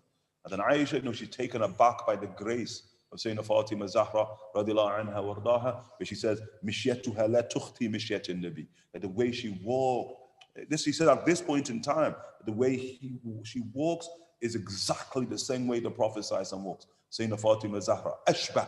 She bears the greatest resemblance of all of the children, of all people, period, to the Prophet sallallahu alayhi wa alihi wa sahbihi wa sallam. And then the Rasul rises and kisses Sayyidina Fatimah Zahra between her forehead, وأجلسها. And the Rasul sallallahu alayhi wa sallam sits beside him sallallahu alayhi wa sallam. وأسر بها. And then the Rasul says something to Sayyidina Fatimah Zahra in secret, and then Sayyidina Fatimah Zahra anha wardaha begins to cry and cry and cry to the Rasul sallallahu alayhi wa sallam. And after a while, the Rasul sallallahu alayhi wa sallam asarra biha. He thereby says something to Sayyidina Fatimah Zahra alayhi salam again, and then Sayyidina Fatimah Zahra anha wardaha, and he begins, mashallah, he's really happy. Riwayat. In a riwayat, Sayyidina Fatimah Zahra and Aisha approaches her, and she says to Sayyidina Fatimah Zahra, "What is it that Rasul said to you?" He said that in secret. What is it that he said to you? And Sayyidina Fatimah Zahra anha wardaha said, "La afshu sirra an-nabi." She said, "I wouldn't tell anybody the secret of the Prophet sallallahu alaihi wasallam. If he told me it in secret, it's meant to be in secret." So now after the death of the Prophet sallallahu alaihi wasallam, Sayyidina Aisha, who Sayyidina Aisha radiallahu anha wardaha, she held Sayyidina Fatimah in a great esteem, yani. Like Sayyidina Aisha would say, "I have never seen anybody greater than Fatimah Zahra, except her father." Look at that. That's the words of Aisha. No one I've ever seen ever who's greater than Fatimah Zahra, except, mashallah ta'ala, the Prophet sallallahu alaihi wasallam. That's a big statement, yani. That's a true statement, yani. That's a big statement, subhanAllah, for Fatimah, the greatness of Fatimah. So Sayyidina Aisha now approaches Sayyidina Fatimah after the death of the Prophet ﷺ, and she inquires, why is it the Prophet said to you upon that day? That day must have really impressed upon her. To remember that day when Fatimah ﷺ said to her. And so now, upon the death of the Rasul Sayyidina Fatimah is no longer a secret. It's a secret during his lifetime, but now for the benefit of the Ummah. And so Sayyidina Fatimah Zahra says that the Rasul Sayyidina he said to me that that every year Jibreel would come unto me and revise the Quran with me once. Yet this year he's revised it with me twice. And so I understand by that I'm not going to live long. I'm going to die this year before the year's out. So Sayyidina Fatimah Zahra anha wardaha begins to cry. In another riwayah, the Prophet also says that I'm going to die, but don't worry, you're going to be the first one to meet me in the barzakh. And so Fatimah anha wardaha begins to cry. And then after a while, the Rasul sallallahu then says to her, "But don't you know, like you are the master, the mistress of the entire world, of the entire universe. You're the greatest in the entire universe." So Fatima now happy. That's a riwayah. Another riwayah that the Prophet sallallahu I'm going to die, and she cries. And then after a while he says, "But don't worry, you're going to meet me. The face of my family to meet me in the barzakh is going to be yourself." So now she's happy. Radiallahu anha wardaha. Hakada the secret of the Rasul sallallahu alaihi wasallam. What we want from that, whichever riwayah you take, is that the Rasul sallallahu alaihi wasallam al-ilm, certain knowledge upon knowledge that sallallahu alaihi wasallam that Sayyidina Fatimah Zahra was going to die and when she was going to die. You understand? So all of his children die in his lifetime, with the exception of Fatimah radiallahu anha wardaha, and he has knowledge of exactly when Fatimah radiallahu anha was going to die, that she's going to be the first of the family to meet him. And the dominant opinion that 6 months, she dies 6 months after the Prophet ﷺ, and of the opinions is that she's 3 months after the Rasul ﷺ. Dominant 6 months. She dies in the 3rd of Ramadan radiallahu ta'ala anha wa taha, after the Prophet ﷺ had died and passed away inside the Rabī al-Awwal, 11th year after Hijrah radiallahu ta'ala anha wa alayhi salam. Okay? طيب, we look inshallah ta'ala through the brief words. He says Zaynab radiallahu anha wardah was married to Abu al-As ibn al-Rabī' ibn Abd al-Shams. Okay, that there is her paternal cousin. So saying that Zaynab radiallahu anha wardah marries her paternal cousin, who's Abu al-As ibn al-Rabī' ibn Abd al-Shams. Okay, and his mother is Hala bint Khuwaylid. So his mother is the sister of Khadijah. Okay, his mother, the mother of Abu al-As ibn Rabī', she's the sister of Khadijah, and she used to resemble Khadijah and speak just like Khadijah. She speaks just like Khadijah. Even the Rasul once in Medina, he hears her speaking outside, and the Rasul, Khadijah, and the Rasul emerges, it's Hala bint Khuwaylid, the sister of Sayyidina Khadijah radiallahu anha, and she's the mother of Abu al-As ibn Rabī'.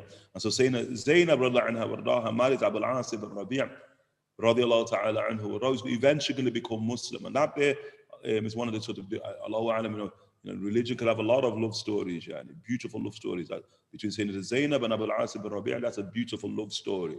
When they get married, mashallah ta'ala, Sayyidina Zaynab, when she marries him beneath the age of 10, radiallahu anha wardaha. But they get married, mashallah, tabarakallah. And then obviously with Nubuwah, with the prophecy of the Rasul sallallahu alayhi wa sallam, Quraysh now opposed the Prophet sallallahu alayhi wa sallam. And the Rasul has married Sayyidina Zaynab to Al-As ibn Rabī', has married Sayyidina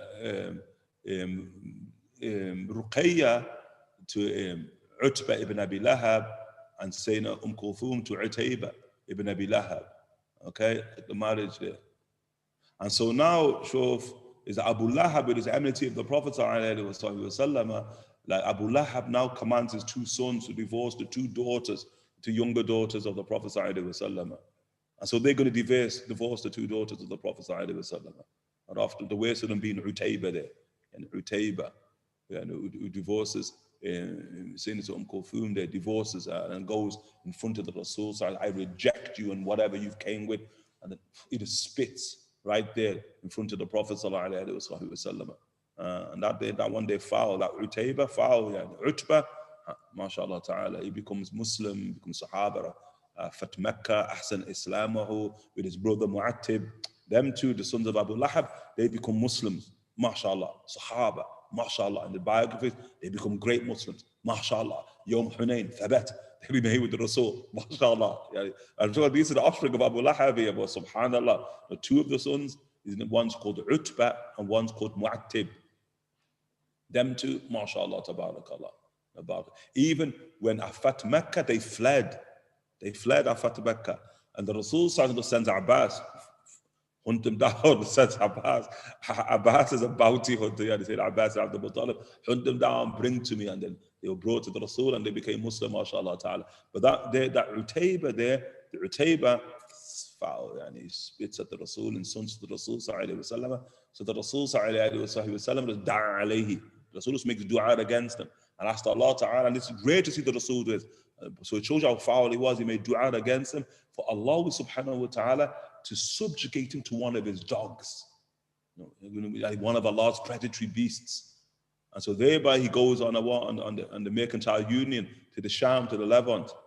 And then when they're on the journey, they come across a Mecca, they see lions, all these lions, lions. And Quraysh, warriors, the warriors, the unsheathed lions, lions ain't no thing for them, Or after they know that lions populated Arabia in that day and age in Arabic language, over 300 words for a lion, it's populated. Arabia was jungles back in the day, and as the Rasul sallallahu he said the end of time will not come till Arabia once again returns back to being that. It's not going to look as it looks now. As the end of time approaches, the Prophet sallallahu has already prophesied that. And so now when they see all these lions, but the Quraysh got them on the manners, he starts getting scared, yani. He's really scared. And then Quraysh said, what are you scared for? He said, like Muhammad, he made dua against me. He prayed against me. And yani, whatever comes out of his mouth comes true. Look at that. Yani. So, how can you see the complexity of the organism called man? If you know that, then what? Yani? Like if you know everything that comes out of his mouth is true, why you act like that with him? Why don't you believe in him, embrace him, and you know everything that comes out of his mouth is true? And now look at you, you coward now, in front of all them lines. And so Quraysh, like, don't worry, yani, don't worry. So Quraysh, what Quraysh do, they create this sort of human wall in the desert around them. You really, they create this wall around them, everyone's sleeping around them to guard them overnight, like from the lions. And then look how Allah subhanahu wa ta'ala, ضَرَبَ عَلَيْهُمُ النَّوْمِ. Allah ta'ala puts every one of them to a sleep. Then he said, the lion comes, look, shuf, the lion comes, and the lion starts smelling every one of them. Going through smelling them all. He comes to Utayba, shuf, devours them, man. But look at the lion is hunting for somebody. It's unleashed by Allah subhanahu wa ta'ala, the dua of Allah ta'ala, of the Prophet answered, subhanallah. Subhanallah, subhanallah. Like in that you say, we just alhamdulillah, we pray that Allah Ta'ala gives us husn al-khatimah. Because we know the dua of the Rasul Sallallahu answer. And the dua of the Rasul Sallallahu, the supreme dua, ummati, ummati. Allahumma sallim, sallim, ummati, ummati. Sallallahu alayhi wa alihi wa sahbihi wa sallam. And so Zaynab, and so the two sons of Abu Lahab divorced the two daughters of the Rasul Sallallahu Sayyidat Ruqayyah and Sayyidat Kulthum. Shuf. So now Quraysh put pressure on Abu al-As ibn Rabī' ibn Abd al-Shams. Follow suit, follow suit. He said, follow suit, sure, follow suit. Don't worry. They said to Abu al-As there, don't worry. And when you divorce her, we will find you the most beautiful woman in the world for you to marry. Don't worry, don't worry. Find the most beautiful woman in the world for you to marry. Abu al-As says, I'm already married to her. Oh, isn't that such a powerful statement? Those eyes are so beautiful. The heart melts with that.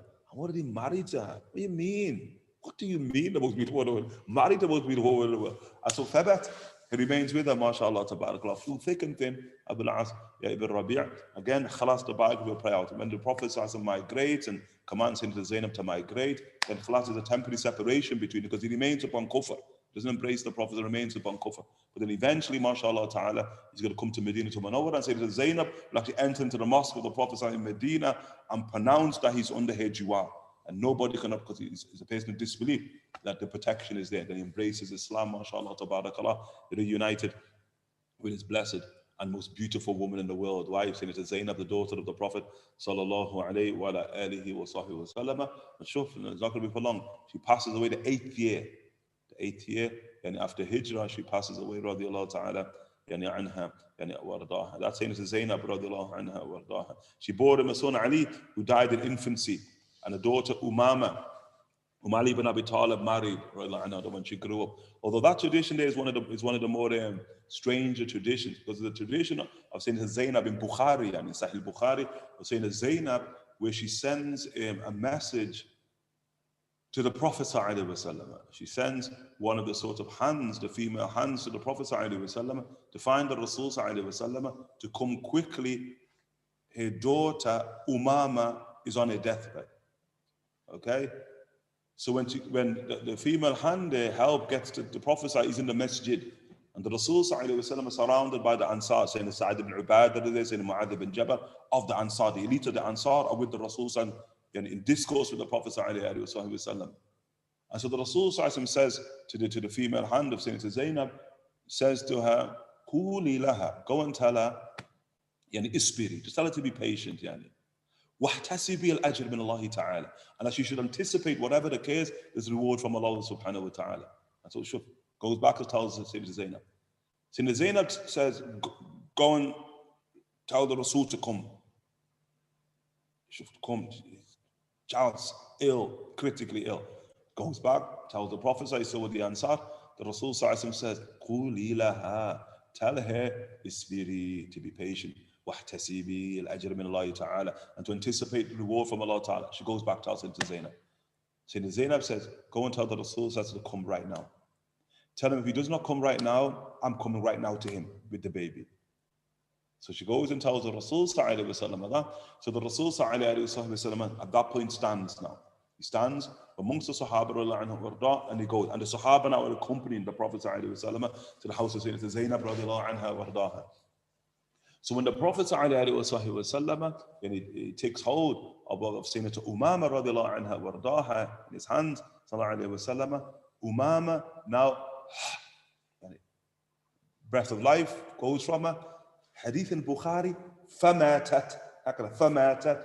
She died right there in the hands of the Prophet ﷺ. And then thereby, when she's now in the hands of the Rasul ﷺ, she dies, then the Rasul ﷺ, it says famous with, لِلَّهِ مَا أَعْطَى وَلِلَّهِ مَا أَخَوْ. To Allah belongs whatever He gives, and to Allah belongs whatever He takes. And so this is the Rasul ﷺ. At that point, a great woman saying to Baraka Ayman, who's present, she begins to cry. She's crying, screaming. And the Rasul ﷺ says, what's this?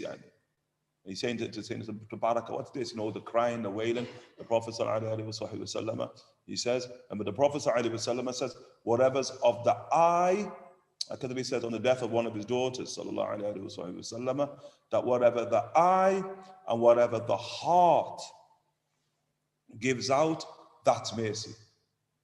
But whatever the tongue and whatever the hand gives out, min shaitan, that's from the devil.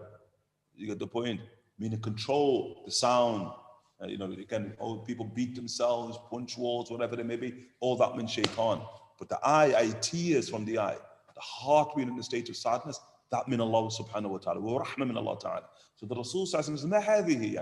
Saying to Baraka, what's this? And then saying it to Baraka, says to the Rasul, Wa ma hadihi? And what's that? So you point at the Rasul crying, but no sound, but the tears are coming from the eyes of the Prophet ﷺ, and the Prophet ﷺ, Innaha rahma, it's mercy, wada'a Allahu fi qalbi abdi, that Allah has placed inside the heart of the slave.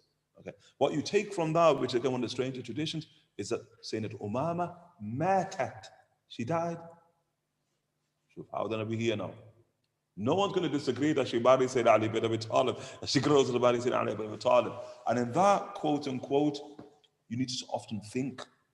You need to think carefully, about the Rasul sallallahu alaihi wasallam. Remember the Rasul, as we'll get to the end of the chapters, the second to last chapter inside of his work, which is the chapter of Mu'ajizat, the miracles of the Prophet sallallahu alaihi wasallam. There's not going to be a single miracle that Allah subhanahu wa ta'ala gives the prophets, save that our Prophet ﷺ also has it. You go even further, there's not a single miracle that Allah Ta'ala gave the prophets, save that now the ummah of the Rasul can inherit those miracles. This is tawheed now, this is theology now. And so if you gaze at the son of Mary alayhi salam, who brought the dead back to life, then shuf.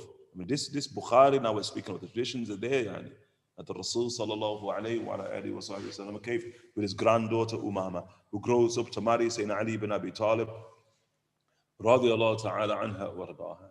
And he left Al-Mughira, and Sayyidina Ali, when he passed away, he left Al-Mughira ibn Nawfal ibn Al-Harith ibn Abdul Muttalib, okay, like a nephew, they're family relatives, Sayyidina Ali ibn Abi Talib, from this offspring of Abdul Muttalib, as a suitor for her in marriage after his death, and she bore him a son. And so Umama marries Al-Mughira ibn Nawfal after the death of Sayyidina Ali ibn Abi Talib, rahimahullah ta'ala.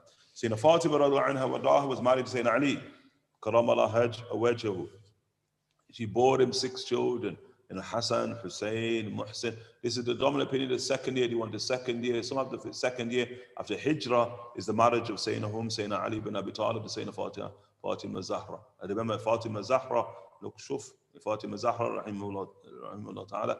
One difference is how old was she when she married the Prophet sallallahu alaihi wasallam. Once again, in the numbers, it's going to be difficult to sort of place a finger on it. Although Ibn Sayyid al-Nas in his Nur al-Uyun, but again, reconciled it in his Nur al-Uyun, he's going to say Sayyidina Fatimah Zahra, in his Uyun al-Athar, he's going to say Fatimah Zahra is 18 years of age.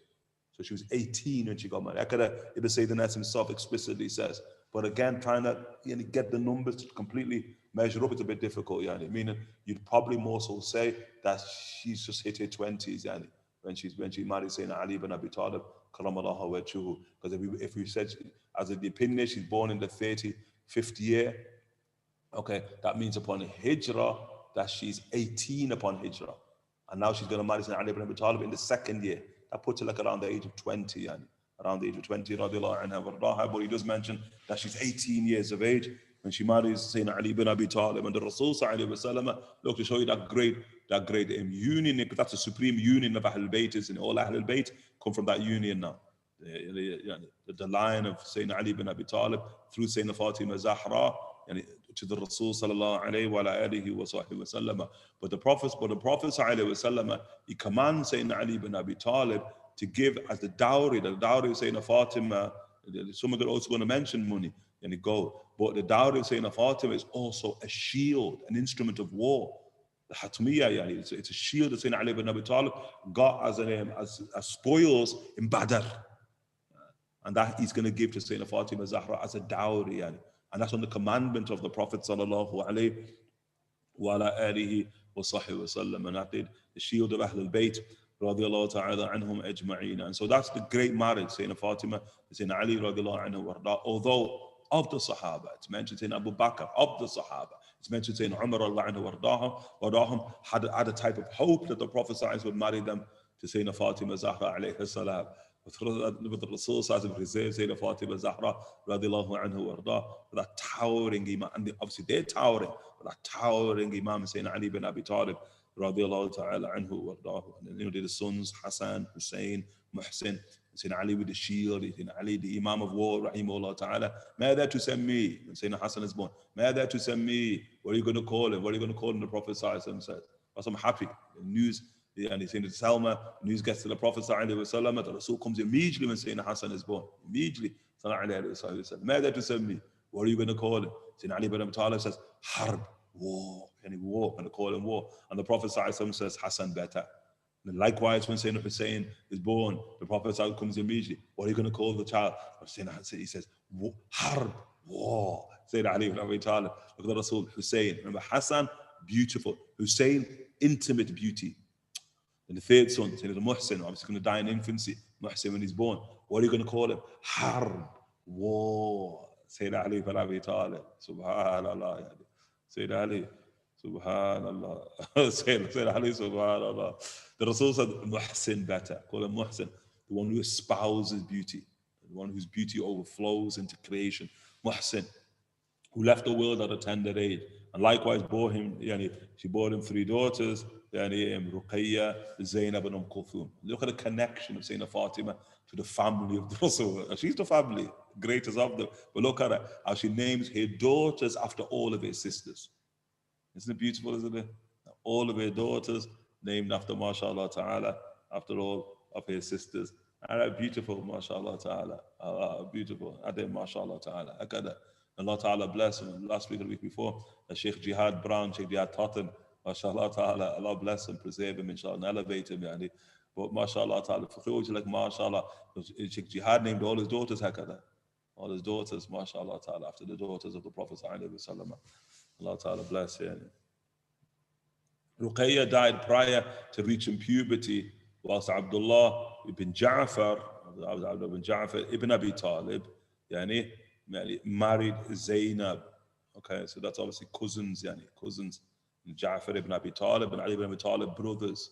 Okay, and so their son and daughter, and they marrying each other, who died after having born him a son, whose name was Ali.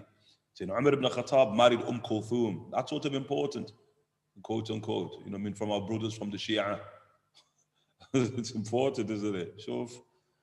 That's saying Ali ibn Abi Talib, saying Fatima Zahra, that they're going to marry their daughter Kulthum to Sayyidina Umar ibn Khattab radiallahu ta'ala anhu.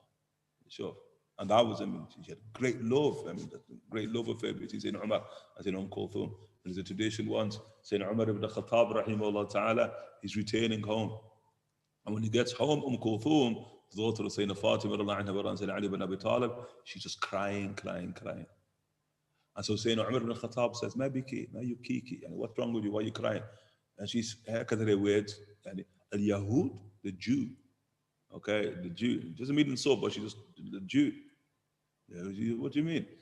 she's saying the Ka'b al-Ahbar, that he's claiming now that you are you ala abwab al-jahim, ala abwab al-jahannam. You're on the doors of hellfire. You get the point? You're on the doors of hellfire. Ka'b al-Ahbar is saying this about Umar ibn Khattab in Medina. Ka'b ibn Ahbar, from the rabbis of Yemen, becomes Muslim in the age of Umar ibn Khattab, rahimahullah ta'ala, knowledgeable, profound in his knowledge. They call it al-Ahbar, not al-Habar. And we're saying Abdullah bin Abbas of the Ummah of the Rasul is called al-Habar. The Habar, like the rabbi, the erudite one, the one of great knowledge. Ka'b is called al-Ahbar, plural, from amongst the Jewish faith. He was encyclopedic in knowledge of the Jews, and he becomes Muslim in the age of Umar. So he's saying Umar's on the doors of hell. So Umar ibn Khattab said, no, don't cry, it's all good, don't worry, it's all good. So Umar ibn Khattab leaves. Umar ibn Khattab goes and finds Ka'b al-Ahbar, who's in Medinatul Munawwara, Ka'b al-Ahbar.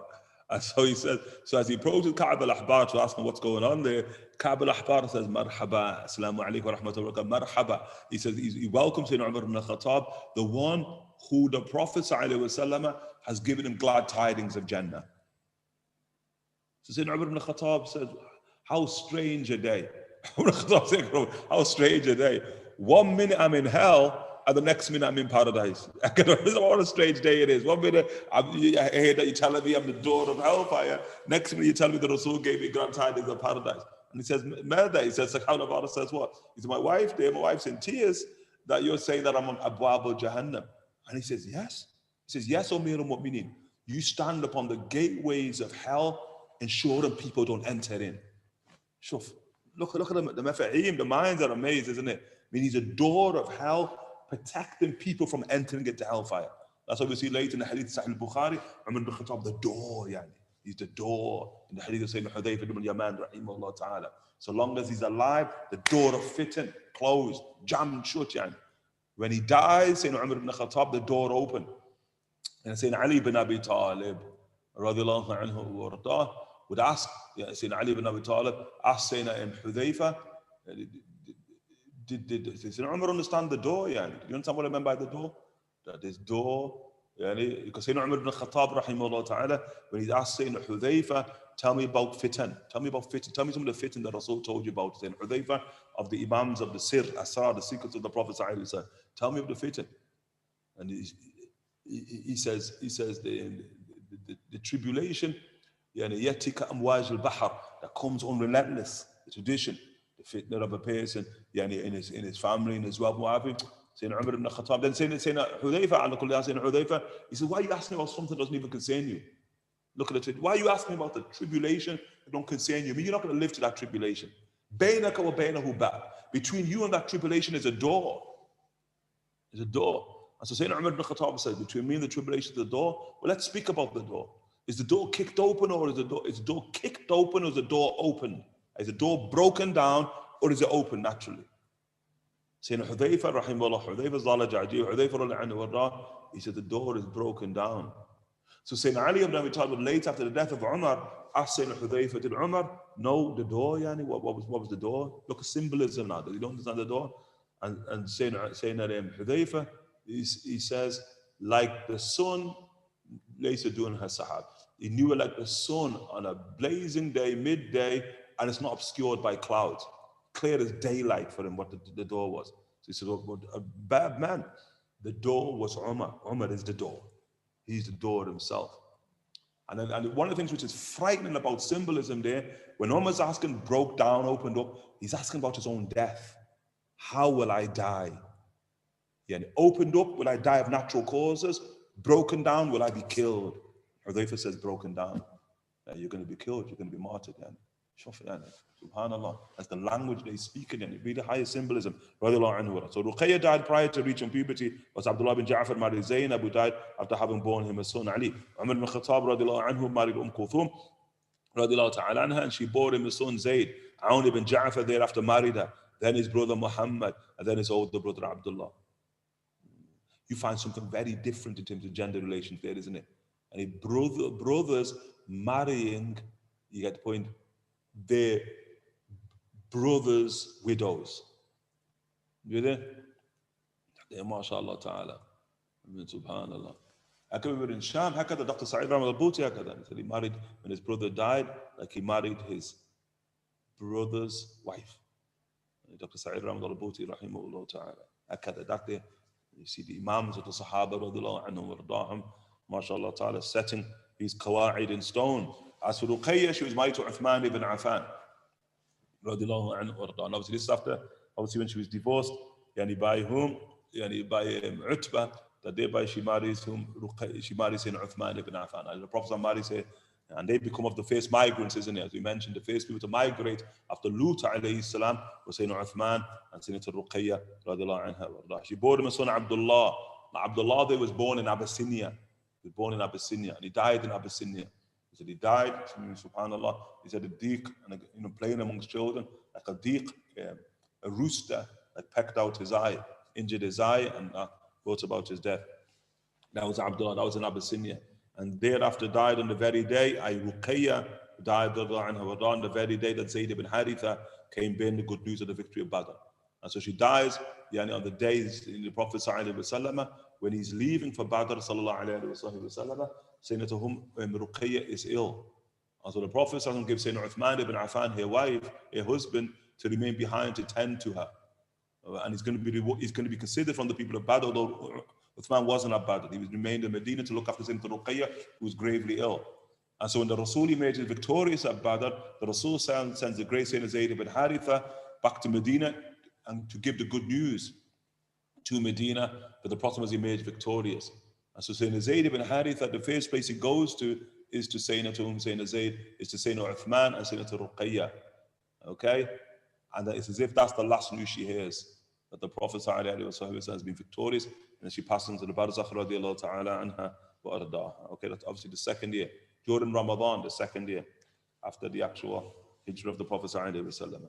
He then married his sister. The Prophet then marries Senator Kulthum, to whom? To Sayyidina Uthman radiallahu anhu wa ardaha.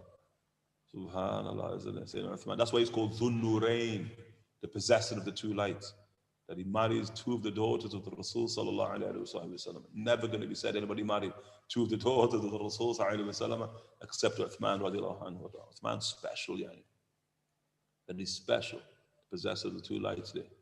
And there's a riwayah of Rasul sallallahu alayhi wa sallam, he said after the death of Sayyidina Kulthum, which is in the 9th year, that if I had a third daughter, I'd marry her to Uthman. So that Uthman's special. There's a riwayah of Rasul sallallahu alayhi wa sallam, he said, if I had 40 daughters, I'd marry them all to Uthman.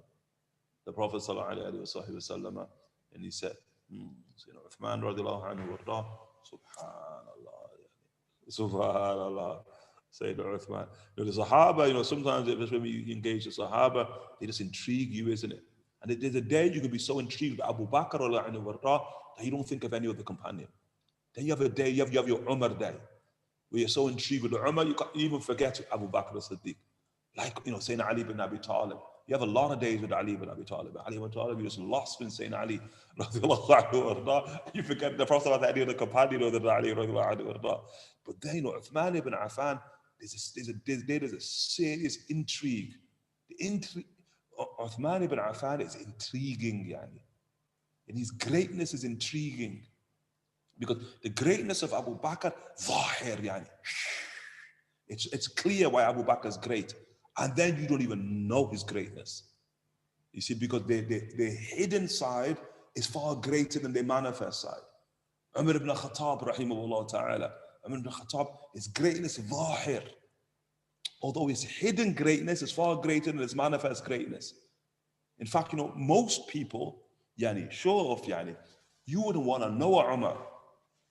You wouldn't want to know Umar in your life, When Sayyidina Abu Bakr is passing away, Umar ibn Khattab is being pronounced as the caliph had waited. Sayyidina Talha, Imam of the 10, comes to Abu Bakr and says, Abu Bakr, you're deathbed. You just appointed Umar as the caliph. How are you going to face Allah? How are you going to face Umar ibn Khattab? Subhanallah. That there, Umar ibn Khattab, that general, that's a general bearing a stick, Sayyidina Umar ibn Khattab, rahimahullah ta'ala. Sure, Umar. But his greatness is great, zahir. But the hidden aspect, Subhanallah, far greater. Sayyidina Ali ibn Abi Talib, rahimahullah ta'ala, kadhalik. Greatness, zahir. You know, in the books of manaqib, of attributes, if we try to look at akhlaq, look at the chapter of akhlaq, the character of the Rasul sallallahu alaihi wasallam, and we began to look at every character trait of the Rasul sallallahu alaihi wasallam in terms of a genus, of its type, yani, a type, an archetype. And we listed them all out. Nobody's like Ali ibn Abi Talib. Nobody. In every genus of prophetic character, Ali ibn Abi Talib, an imam, yani, an imam. Yani. And I'm saying that you're not going to find that with all, in certain character traits, there are Sahaba who are greater than Sayyidina Ali ibn Abi Talib. But look at every character trait, Ali ibn Abi Talib, subhanallah. But then again, who is he? Who's Ali? I mean, what's manifest is just insignificant in terms of what's hidden, the hidden reality of Sayyidina Ali ibn Abi Talib. And Sayyidina Uthman ibn Affan, radiallahu anhu warda, he's overwhelmingly hidden. Like what we know of his greatness, yet he pales in significance to what we know of the greatness of the other companions. Yeah, you can speak about the generosity of Sayyidina Uthman and Rumar of Sayyidina Uthman and the Abar of Sayyidina Uthman and Jaysh Usra of Sayyidina Uthman. You can speak about the great things he did in life and given his wealth, his entire wealth. Uthman al-Ghani 4 times in his entire... So we get that, yani. But the point being, compare that to what we know of the other companions and the virtues, the Imams, like, well, Uthman, shuf. But, yani, what's hidden about Uthman creates serious intrigue, yani. He's intriguing, yani. Sayyidina Uthman ibn Affan, rahimahullah ta'ala. Great. Married 2 daughters of the Rasul. I would marry a third to him. If I had 40 daughters, I'd marry every one of them to Uthman, one after the other. The Prophet ﷺ said, you know what I mean? Subhanallah. And Uthman dapper. He said, Uthman, subhanallah, striking, his face striking. Beauty, Sayyidina Uthman. Beauty, pure beauty. Ashbah bi Ibrahim in the riwayah. He has the greatest resemblance to the Prophet Ibrahim alayhi salam. On the tongue of the Rasul sallallahu alayhi wa sallam. He bears a resemblance to me, Sayyidina Uthman ibn Affan. Uthman, mashallah, tabarakallah, Uthman. Uthman smooth, yani. Uthman got gold teeth. Capped his teeth gold. Sayyidina Uthman ibn Affan. And subhanallah. Subhanallah. Ajib. And you know how you have your flashbacks of your dreams? So I just had a flashback of a dream of somebody I saw last night or the night before. It was just a flashback just came down. And the flashback of a dream of somebody and seen them with gold teeth. Yani. They had their teeth capped in gold. And I was like, mashallah. I was like, mashallah. Like Sayyidina Uthman there. Sayyidina Uthman got your teeth capped in gold. He then married his sister Kulthum, who died, was married to him during Sha'ban in the 9th year after the migration. Prior to him, she was married to Utayba ibn Abi Lahab, whilst Ruqayya was previously married to Utbah, yani ibn Abi Lahab, ibn Abi Lahab. Okay, inshallah ta'ala. Tayyib, inshallah ta'ala. We really wanted to go through the uncles and aunts, but Allah ta'ala alam, I think we did our portion for tonight. Does anyone have any questions, inshallah ta'ala? Any questions? Do you have any questions?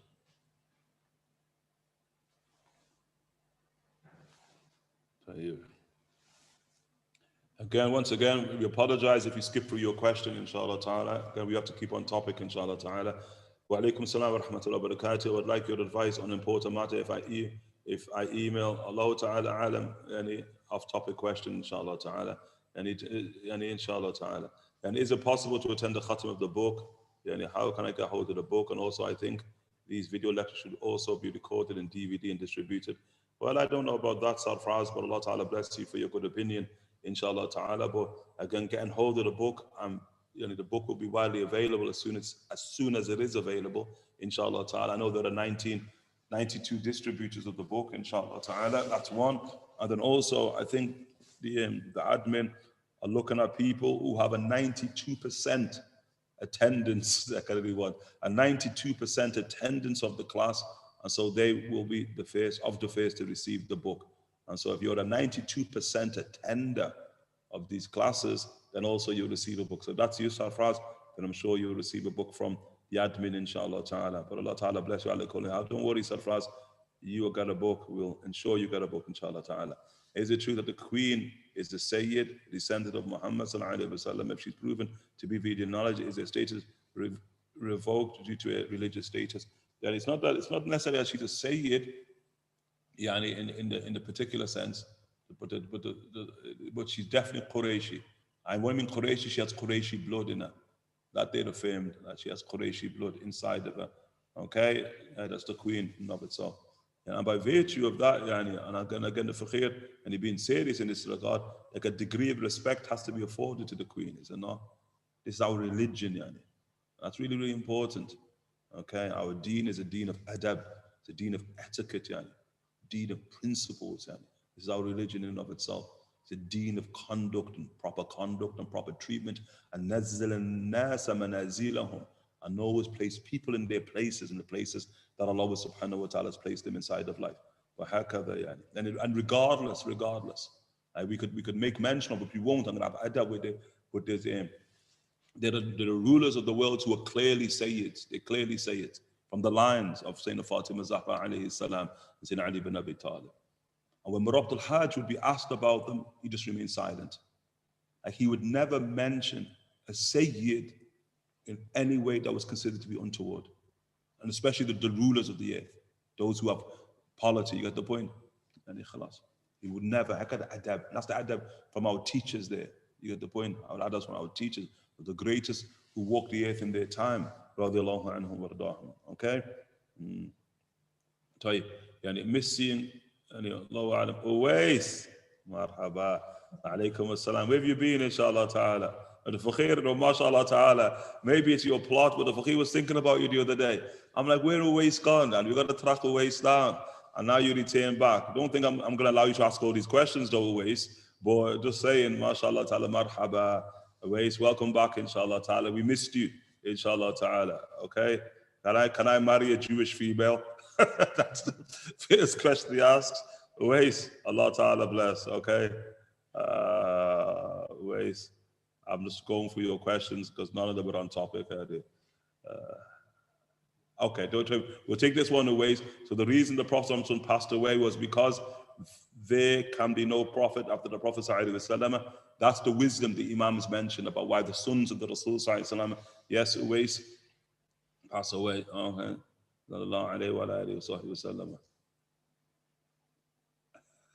So your dad Yemeni. I still don't know my dad's date of birth. When I ask him, he just says, and I quote, 1st of the 1st, 1960 something.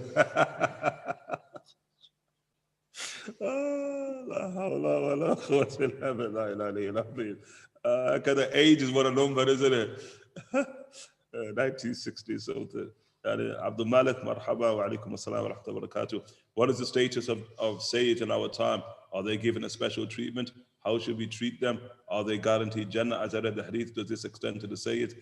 Yani, mashallah ta'ala, as we said, you always treat people accordingly. Okay, for to deen to dan, and as you treat people, you should likewise be treated. And what is in the container flows from the container. And so towards the Sayyids, one should always be impeccable in their behavior towards the Sayyids. Impeccable. Okay, the best of your character should be reserved for, quote unquote, the Sayyids, those who are affirmed from the family of the Prophet ﷺ. Remember, raqibu Muhammadan. And be vigilant over the Rasul, seek the Rasul ﷺ inside of his family. So you have a clear motive why you want to treat them in such a way.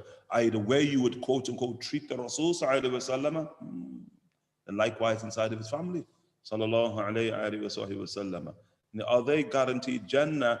As I read this hadith, does this extend to Sayyids? Yani, the Sayyids guaranteed Jannah? We'll leave that to the Imams and the Sayyids to tell you that. Yani.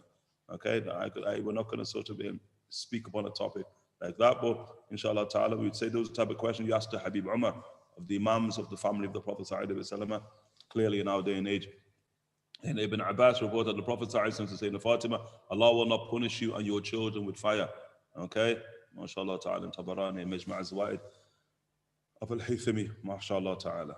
Okay? Do we know what happened to Shireen Al-Qutbiyah? Yep, we do know. Next time my wife tells me to do wudu, can I also beat it up? Be with the miswak, I promise. Always. SubhanAllah. Your wife, mashallah, there must be a blessed woman in it. You must be a blessed woman always. And we just got to put up with you some nights, some nights, a few nights a week during the month. It'll be a lot well. Your wife maybe has to put up with you for life, always. Allah bless, No eclipse of death of someone. How do you reconcile about eclipses of death of Sayyidina Adam in Tabari's history, if that is true? The Prophet said what he said. Sharif should be clear. You say the sun and the moon are signs of God. So when we see it in a dream and a person falling, is that a sign at all of something happening to that person in real life? Or when we see the sun? Again, a ways point, but all that needs mu'abbir. The dreams need ta'bir. They need to go to a dream interpretator for the exact meaning of the dream. Yani. Are the wives of the Prophet ﷺ considered Ahlul Bayt? Of course, yeah. The wives of Rasul, Ahlul Bayt, from the family of the Prophet ﷺ. What distinguished women who had the right to be only a wife and not a concubine from those that could be taken as concubines in the time of the Prophet ﷺ? I'm not getting the question. I mean, ultimately, what distinguished the women? Is in terms of their character, it's in terms of their degree. Allah Ta'ala, but it's clearly in the age of the Prophet ﷺ. What distinguished women who had the right to be only a wife? What do you mean to be only a wife? You mean what distinguished women who had the right to be a wife or who were wives and not concubines? Maybe that's what you're saying. From those that could be taken as concubines in the time of the Prophet ﷺ. Well, a woman who's been taken as a concubine, and who's been taken as a concubine, then it's by virtue of how she's been taken. Is she being taken as a prisoner of war? Is she somebody who's been, quote unquote, sent as a gift? And again, that's how she's going to become a concubine. Whereas a wife, obviously, ordinarily is not coming through those means. And obviously, later on, a concubine can become a wife. She could be freed and then married. Obviously, religion. But I'm not Allah Ta'ala alam. If you were going to ask maybe another question about the issue of degrees of the women, then obviously the degrees of the wives of the Prophet ﷺ are obviously clearly greater than the degrees of his concubines. But that's what you're asking. But the question, Allah Ta'ala, I'm not as clear. Wa alaikum assalam. Is it true that no non-mahram ever laid eyes upon Fatimah and even the son was shy when her hair was showing? Yeah, in terms of non-mahram men, yes, that's very clear with Sayyidina Fatimah Zahra alayhi salam. Sayyidina Fatimah Zahra was very protective over herself, radiallahu anha wardaha. Again, the Rasul is the most modest of all people, but she's a piece of the Rasul sallallahu. No doubt the prophetic modesty extends in a very profound way to Sayyidina Fatimah Zahra, alayha salam, mashallah ta'ala. And that's obviously non-mahram, meaning obviously in terms of men. The offspring line of Sayyida Umama, are they also classified as Ahlul Bayt? Okay, Sayyidina Umama. The understanding is that the only line that exists is the line of Fatima Zahra al-Batul. Okay, that exists and maintains to our day. That's what you're asking about. So the line of Sayyidina Fatima Zahra alayhi salam. Did the Prophet as other wives or his daughters have any children at all? Yeah, of course. The wives of the Prophet ﷺ have children. Made an example of Sayyidina Salama radiallahu anha wardaha. Yeah, they had their own children, but not to the Prophet ﷺ. The only wife who has child to the Rasul, children to the Rasul ﷺ, who said it's into Khadijah. Did Uthman ibn Affan have a gold tooth due to injury? And after having been injured, Allah subhanahu wa ta'ala alam. Okay, I've read somewhere that the reason, wa alaikum assalam, that Sayyidina al-Hussein ibn Ali is called a Sibt is because it refers to him having larger descendants than Sayyidina Hassan ibn Ali radiallahu anhu. Allah ta'ala alam, because they're both called the Sibt. Okay, and it's Sibtayd, it's Sibtayd Rasulullah sallallahu alayhi wa sallam. Imam Nawawi knows Hakka they refer to them as Yani. So they're both Sibt. Okay, Sibt. The Sibt obviously is the Sibt in the Arabic language is the grandson through the mother. Okay, so if it's a grandson through the mother, you call that Sibt in the Arabic language. So they both bear that title. What did he say about the 30th of Sha'ban and fasting? Allahu A'lam, I think you should ask him, Shaykh Harun. You know what I mean? Hanafis, but that's called the day of Shak, the day of doubting with the Shafi'is. So the day of doubt with the Shafi'is, it's haram to fast if it's a day of doubt. It's the 30th of Sha'ban, haram. It's permissible to fast the 30th of Sha'ban if it is a day of doubt. And it's a day of doubt if there are people who say the new moon has been seen, but it's not been affirmed with polity. If the polity doesn't affirm it, but someone say they have seen it, you call that day the day of doubt, okay? And then it's haram to fast.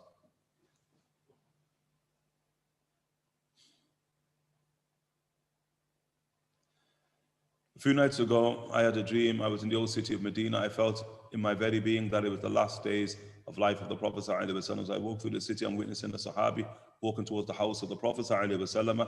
I've never seen the Prophet ﷺ before, but he's the same person I imagine him to be for a long time. The Sahabi arrives and the Prophet ﷺ was wearing a green thobe, white shirt, black turban, and holding his stick. He said, "O Messenger of God, let me get your sandals so I may go and sweep the houses of the poor with them, so blessings can descend therein after you've gone." The Rasul allowed, and he did this. And then the Sahabi requested the shirt of the Prophet ﷺ as well for reasons I don't know. The Rasul gave him his shirt, and I said, as he held it, and I saw as he held it, there was a stain of blood on the left side. I don't remember much else of the dream.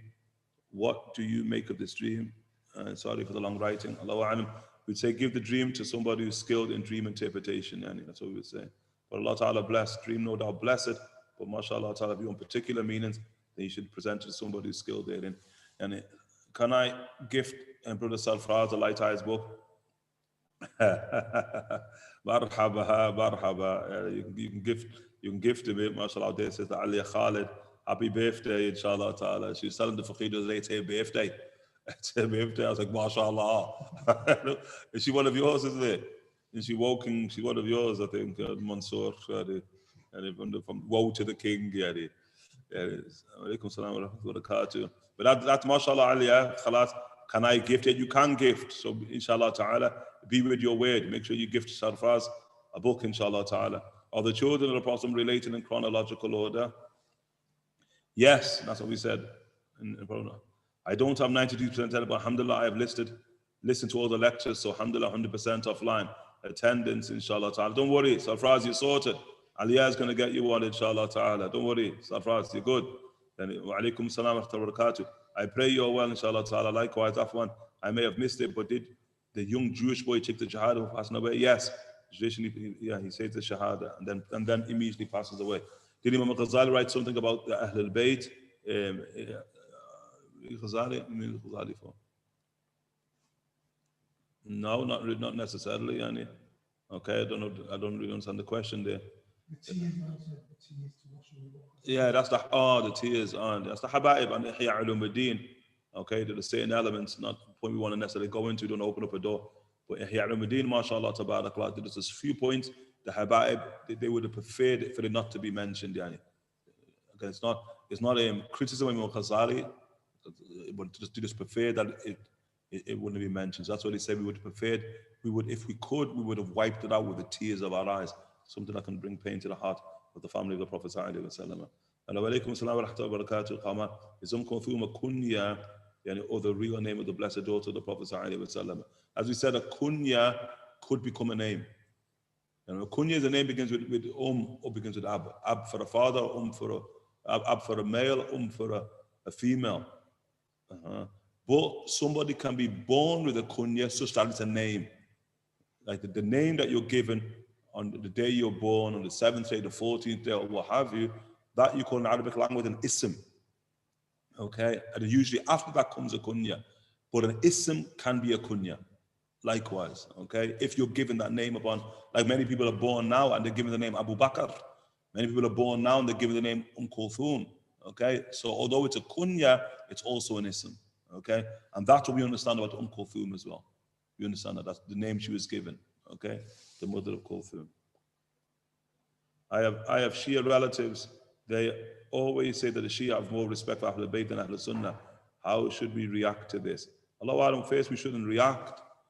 And then the Prophet ﷺ, he said, "Al-bayyinatu 'ala al-mudda'i." The Prophet ﷺ said, the onus of proof is upon the claimant. Okay, so if somebody's making a claim that the Shia have more love than Ahlul Bayt, than the people of the Sunnah, then what's best is that they prove that. And the only way they're going to prove that is by ensuring that their love encompasses every single one of the companions of the Prophet sallallahu alaihi wasallam without exception and especially those who are beloved to the Prophet ﷺ.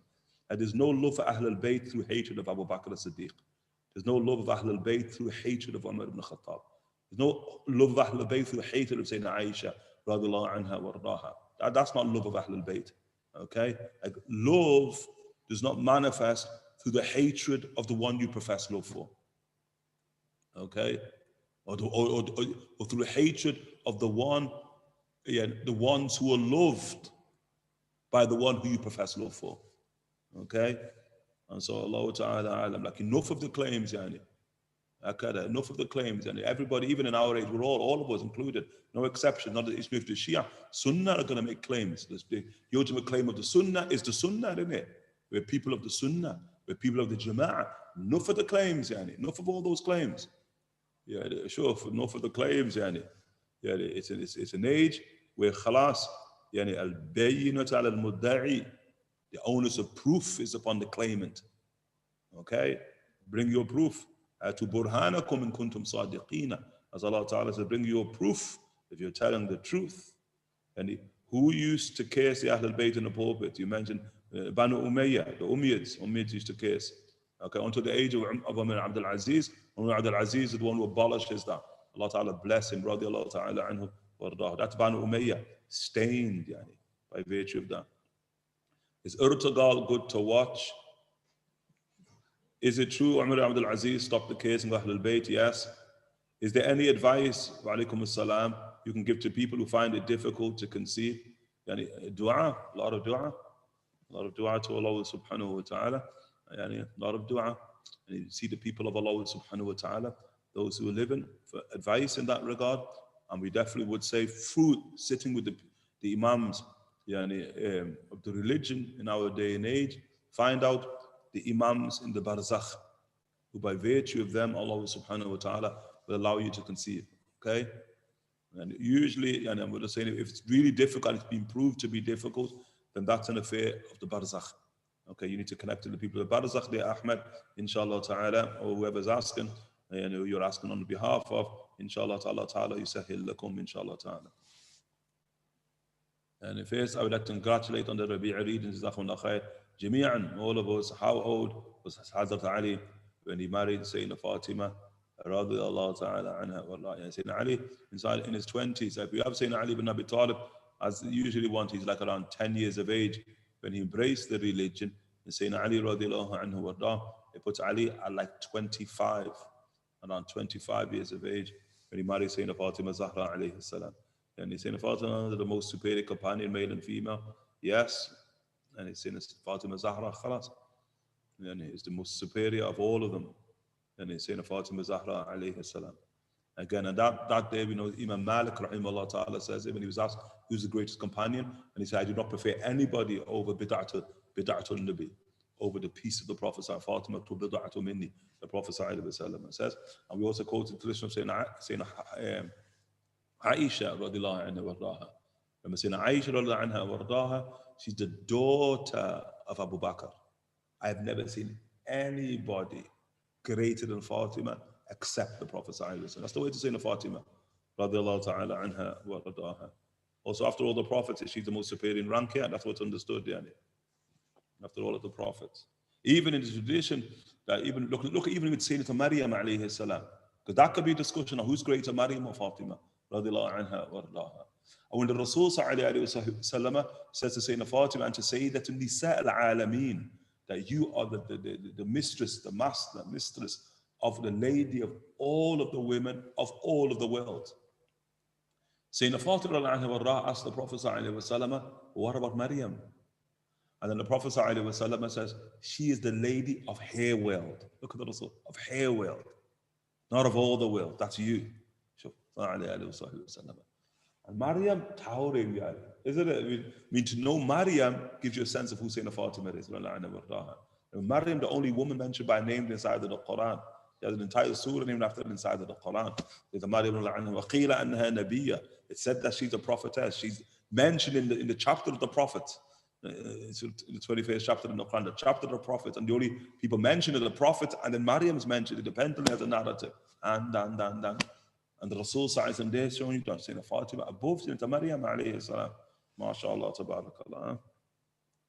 I was told that if a woman dreams of Fatima alayhi salam and she unveils her niqab to them, this confirms that they are from Ahlul Bayt. Is this true? Allahu ta'ala alam, Allahu alam, Allahu ta'ala alam. Wa alaykum assalam wa rahmatullahi wa barakatuh. Is it true if a woman does not get married in this life, she's married to the Prophet sallallahu alayhi wa sallam? Jazakallah khair.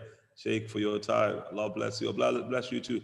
Aman, yeah. If it's our Aman, which I'll check on Sunday. If this is our Aman, Aman, you're a man. Why are you asking this question for? Yani? We're asking the question about Abu Yani. Sure. But how can they say? They mentioned that yani, if a woman does not get married, in the next world she becomes a wife of the Prophet sallallahu alaihi wasallam. Just like Maryam. Maryam is a wife of the Rasul sallallahu alaihi wasallam in the next world. Just like Asiya. Asiya is a wife of the Rasul sallallahu alaihi wasallam in the next world. So if I got they made mention of it, they make mention. We took it directly from the Shaykh, that being the case. Yani. I can remember the first time, we took that, and we remember because sometimes it sticks with you who you took your knowledge from. From Shaykh Abdul Jalil al-Ata, when we were in Damascus, Abdul Jalil al-Ata, or the great Imams of the school, Imam Abu Hanifa in the age in which we live in, prolific in knowledge and in terms of tahqiq of the Hanifi school in this day and age. Shaykh Abdul Jalil al-Ata, Allah Ta'ala bless, preserve him. Inshallah Ta'ala, he's the one who made mention of that. We haven't heard anything since then that contradicts that. One thing that amazes me is that all the children of the Prophet ﷺ that passed away at a young age will be in heaven as adults. Is this a correct assumption? Has it been commented upon? Of course, any child who dies in infancy is in paradise. Any child. Although you can get into early theology, and the Imams can dispute it in three different positions upon that regard. But later theology is settled upon Imam ibn Hanbal. He says ijma', he says consensus, that every child who dies, regardless of the faith of their parents, is from the people of Jannah. Ahmed, ijma', he says, Imam Hassan and Hussein, the Subtain, also secret in it min al-asbat, khair, shabab al-Jannah, Yahya, wa Isa, and also Hassan and Hussein, Jesus on the judgment day, because of the sin, as he's the Mahdi. Allahu A'lam, what you're going on about there. Hussein, Allahu A'lam, about being a legend, far from being a legend, Allah Ta'ala, even what a legend means, inshallah Ta'ala. We are all poor souls, caught on the path to Allah Subhanahu wa Ta'ala, praying that Allah Subhanahu wa Ta'ala stamps us with qabul, with acceptance, and with an end that is fragrant. Abu Bakr as-Siddiq anhu wardahu, the grandfather of Imam Ja'far. Yeah, of course. That's well known. Sayyidina Abu Bakr as-Siddiq rahimahullah, the forefathers in Ja'far as-Sadiq, and Ja'far ibn Muhammad al-Baqir radiallahu anhu wardahu, Ibn Ali ibn Hussein, and Ibn Fatimah Zahra alayhi salam. And it's Aliyah, can admin please get me the brother Safraz's address? Aliyah, yeah, you got the book here. Yeah. Wa alaykum assalam wa rahmatullahi wa barakatuh. Can I share the link to get folks to buy their Light to the Eyes book from this supplier? Shuf, yari khalas, they're already on it now, mashallah ta'ala. Yani, wa alaykum assalam, Babar. Can someone be blessed to be part of the family of the Prophet sallallahu alaihi wasallam? Yani, like Salman al-Fati was honored in the next life. Of course they can. We mentioned that in the class. Yani, wa alaykum assalam wa barakatuh. For these lessons, they have been truly a lifeline. We pray, yani, inshallah ta'ala. May Allah ta'ala reward you and may Allah increase you. Yani. If a non-Muslim child takes the Shahada, but they need to renew their Shahada once they reach puberty. Yep, that's what the theologians are upon. They need to renew their Shahada once they reach puberty. Okay? But, shuf. Okay, they say even this about him. They say, Shafi Fuqaha, they say, you know what I mean? Can you follow Shaitan in prayer? Could you follow Shaitan? If Shaitan was the Imam, could you follow him in prayer? And they say, oh, Shuf, just wait till he gets to the Tashahud. When he gets to the Tashahud, and he says the Shahada, then you join in. As someone who's late to prayer, you get the point. Shuf, this child being the child here, I'm not comparing the child to Shaitan, obviously. But what I'm trying to say is the child, when they reach adulthood now, do they pray? The Shahada has to come in religion. Wujub, it has to come in religion. Just by virtue of their face pray when they're an adult, you know what I mean? But obviously, yes, the basis of it, inshallah ta'ala, they have to repeat their Shahada. What happens to unmarried Muslims in the Akhirah? Okay, and we said married women married the Prophet sallallahu alaihi wasallam. Yani, and yani, unmarried men, don't worry. Men don't have anything to worry about in gender as it relates to women. Yani. Men, that's the khalas, don't have to worry there. Yani. Can you please make dua for a young person very sick in ICU in Bahrain? Marhaba, marhaba, marhaba, inshallah. I'm from the US. I'm Imad bin Ishra can help raise a bit more funds for all amount. I use the Greens of Wealth address. Yani Allah Alam, Muhammad Wali, inshallah, speak to the admin. The admin, inshallah, can help you in that regard. And no doubt the admin are online. So Allah Alam, if one of the admin contacts Muhammad Wali, inshallah ta'ala, Allah ta'ala render you from the awliya, inshallah ta'ala. Wa alaikum assalam. Today we have Mahr Fatimi. Is this authentic Mahr price? And is this the preferred price for Mahr? Yes, it is. You see, it's here too in terms of Tareem. Did Jibreel come to the Prophet ﷺ, and give him a choice of saying Ibrahim or Imam Hussein to pass away?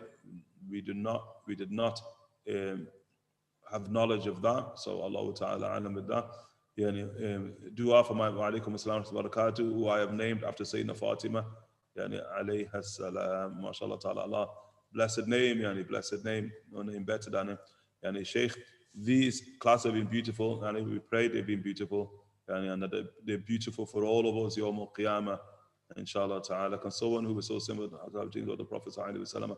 Of course they can have dreams of the Rasul sallallahu alaihi wasallam. Of course, Bab maftuh. And the people in Kufr dream of the Prophet sallallahu alaihi wasallam. Kuffar, I mean, they kuffar and they dream of the Rasul sallallahu alaihi wasallam. And how often does that become the reason that they become Muslim? They see the Prophet sallallahu alaihi wasallam. When the Rasul sallallahu alaihi wasallam has a particular concern for sinners, you get the point, for sinners, like the beauty of the language of our dear beloved dear Amir Suleiman, saints and sinners. The Rasul has no doubt a concern for saints, but he also has a concern for the sinners likewise. And no doubt, quote unquote, the greatest sinners in their own eyes are saints. In their own eyes. Thank you very much, inshallah ta'ala, Husnain. Likewise, Muhammad Ahmed, salam. Wa alaikum assalam wa rahmatullahi wa barakatuh.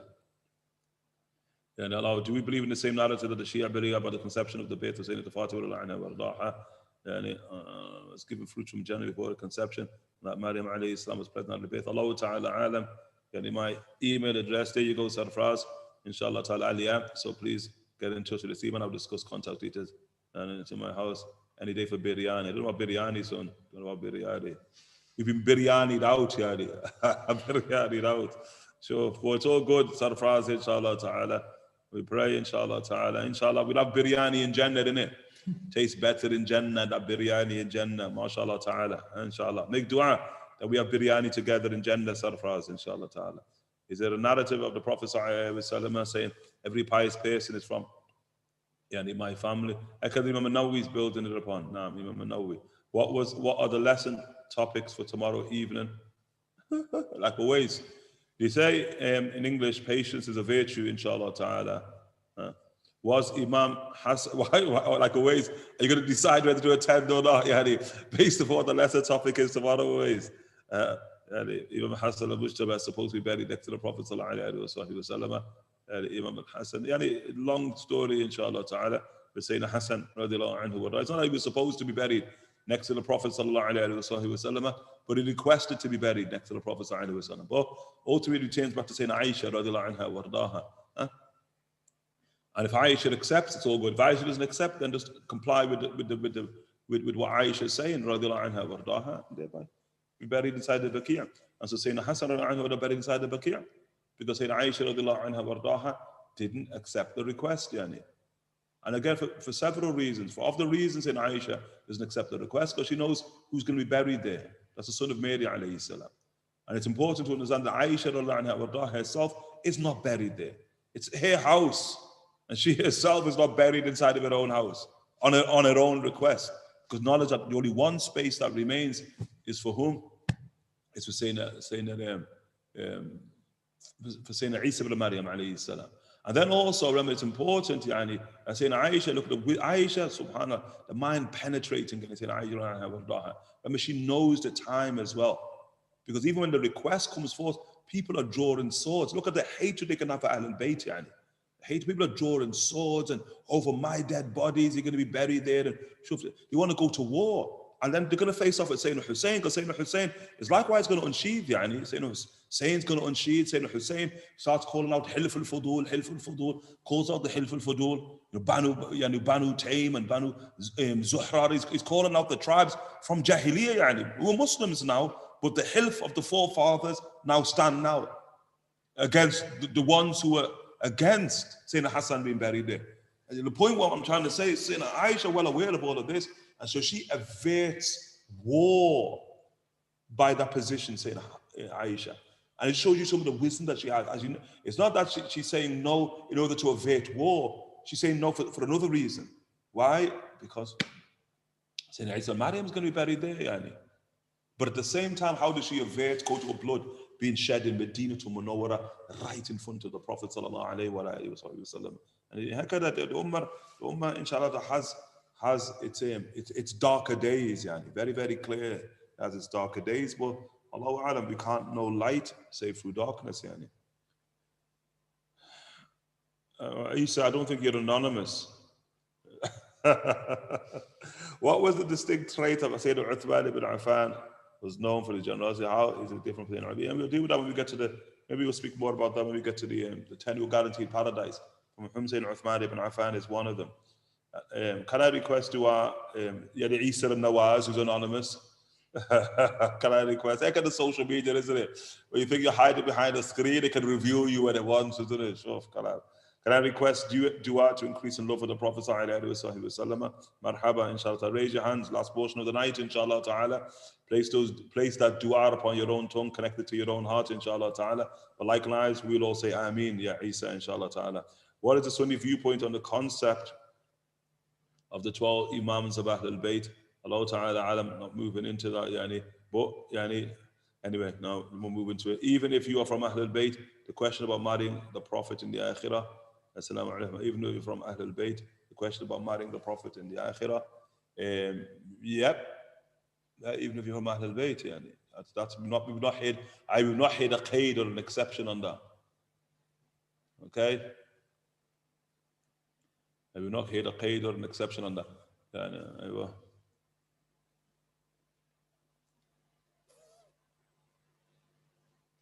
anyway, okay. As prophets, and you remember, paradise is different. I was going to go into the issue of the paradise, but I think it's better not to. Yani. But anyway, yeah. We've not hated an exception to that. Al-Faqir will leave it at that. As prophets are buried where they died, does that mean Sayyidina Muhammad would die in Medina? Yeah, he dies in Medina right in front of the Prophet sallallahu alaihi wasallam, visiting the Rasul sallallahu alaihi wasallam. A hadith upon that. Ya Allah, grant this blessed Shaykh and al-Habib eating with the Habib and live with the Habib and all of us. Ameen, ameen, ameen. Whoever the Shaykh is speaking about, ameen. MashaAllah, just honestly, I say, alhamdulillah, I'm hungry for the depth seerah. MashaAllah. No, inshallah ta'ala.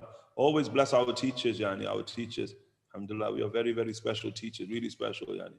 Special teachers, inshallah ta'ala. Hasanat, yani, any good that you may see is the hasanat, is just the hasana of our teachers, yani. Subhanallah. Our teachers, blessed. I mean, MashaAllah ta'ala. Yani, all of our teachers, but in particular the Habaib, yani, the Habaib and Marabt al-Hajj. And I have been told good, really good paniya and rice, if that's more convincing. As a sarfraz, okay, paniya. Mansoor, what's paniya? Cheese. Cheese. It's like a cheese. Cheese and rice. Cheese and rice. Doesn't sound convincing at all, does it? Cheese and rice, yani. It's all paneer is cheese. Mansoor knows his food, you know, Miguel. You know, he knows his food. Go on. What is the origin of Na'ad al-Ali, karamallahu wajhahu, Allah ta'ala alim? Who was Maria, the mother of our Prophet sallallahu alayhi wa sallam? Who was Maria, the mother of our Prophet sallallahu alayhi wa sallam? Ibrahim. I missed that in the class. Inshallah ta'ala, we'll get back to that. She's going to come in the next few chapters, inshallah ta'ala. So we make mention there. What is the ruling a female Sayyid marrying a non-Sayyid man? Allahu alam, that sort of does, quote unquote, return back to sort of the way one sees in terms of their culture, which has validity inside of Islam. And a lot of cultures, and again, cultures that we took, that better not to, yani, better not. But other cultures going to allow it, yani. when the culture of Hadramaut, no. And as a preservation of lineage, nasab, for the male line, that a Sayyid woman, and afdal, better that she marries a Sayyid man. Sayyidina Ali, radiallahu anhu, are buried. Any difference of opinions about Sayyidina Ali ibn Abi Talib is buried. Some say he's buried inside of Kufa, although there are traditions that the actual body, because he was killed in Kufa, Sayyidina Ali, he died in Kufa, radiallahu anhu, although there are traditions that his body was taken to Medina and he's buried in Baqiyah. Traditions there. His body was taken, it was placed upon an animal in the midst of the night, and it was taken all the way from Kufa in the Iraq to Medina for him to be buried inside of Baqiyah, Sayyidina Ali ibn Abi Talib. But Allah Ta'ala knows best. Allah, we got to biryani. I don't know how this got to biryani. Rayhan. Oh, look Rayhan at the end, isn't it? Akad Rayhan. Khitamuhu misk, isn't it? Khitamuhu Rayhan. Wa alaikum salam wa rahmatullahi wa barakatuh. Rayhan, we can't be going through all of these, Rayhan, as usual, every single night, Rayhan. But let's see what Rayhan, we're going to take some of yours, Rayhan. You mentioned that Rasulullah used to add honey to water. But did Rasulullah ever eat honey plain? Yes. If so, did he use a utensil to eat honey? We don't know. I can't figure out how to use the three fingers, thumb, pointer, and middle fingers to eat honey. Okay? And foods with similar consistency. And Rehan always say this, where there's a will, there's a way. And have you heard anything about the fermented milk in the hadith?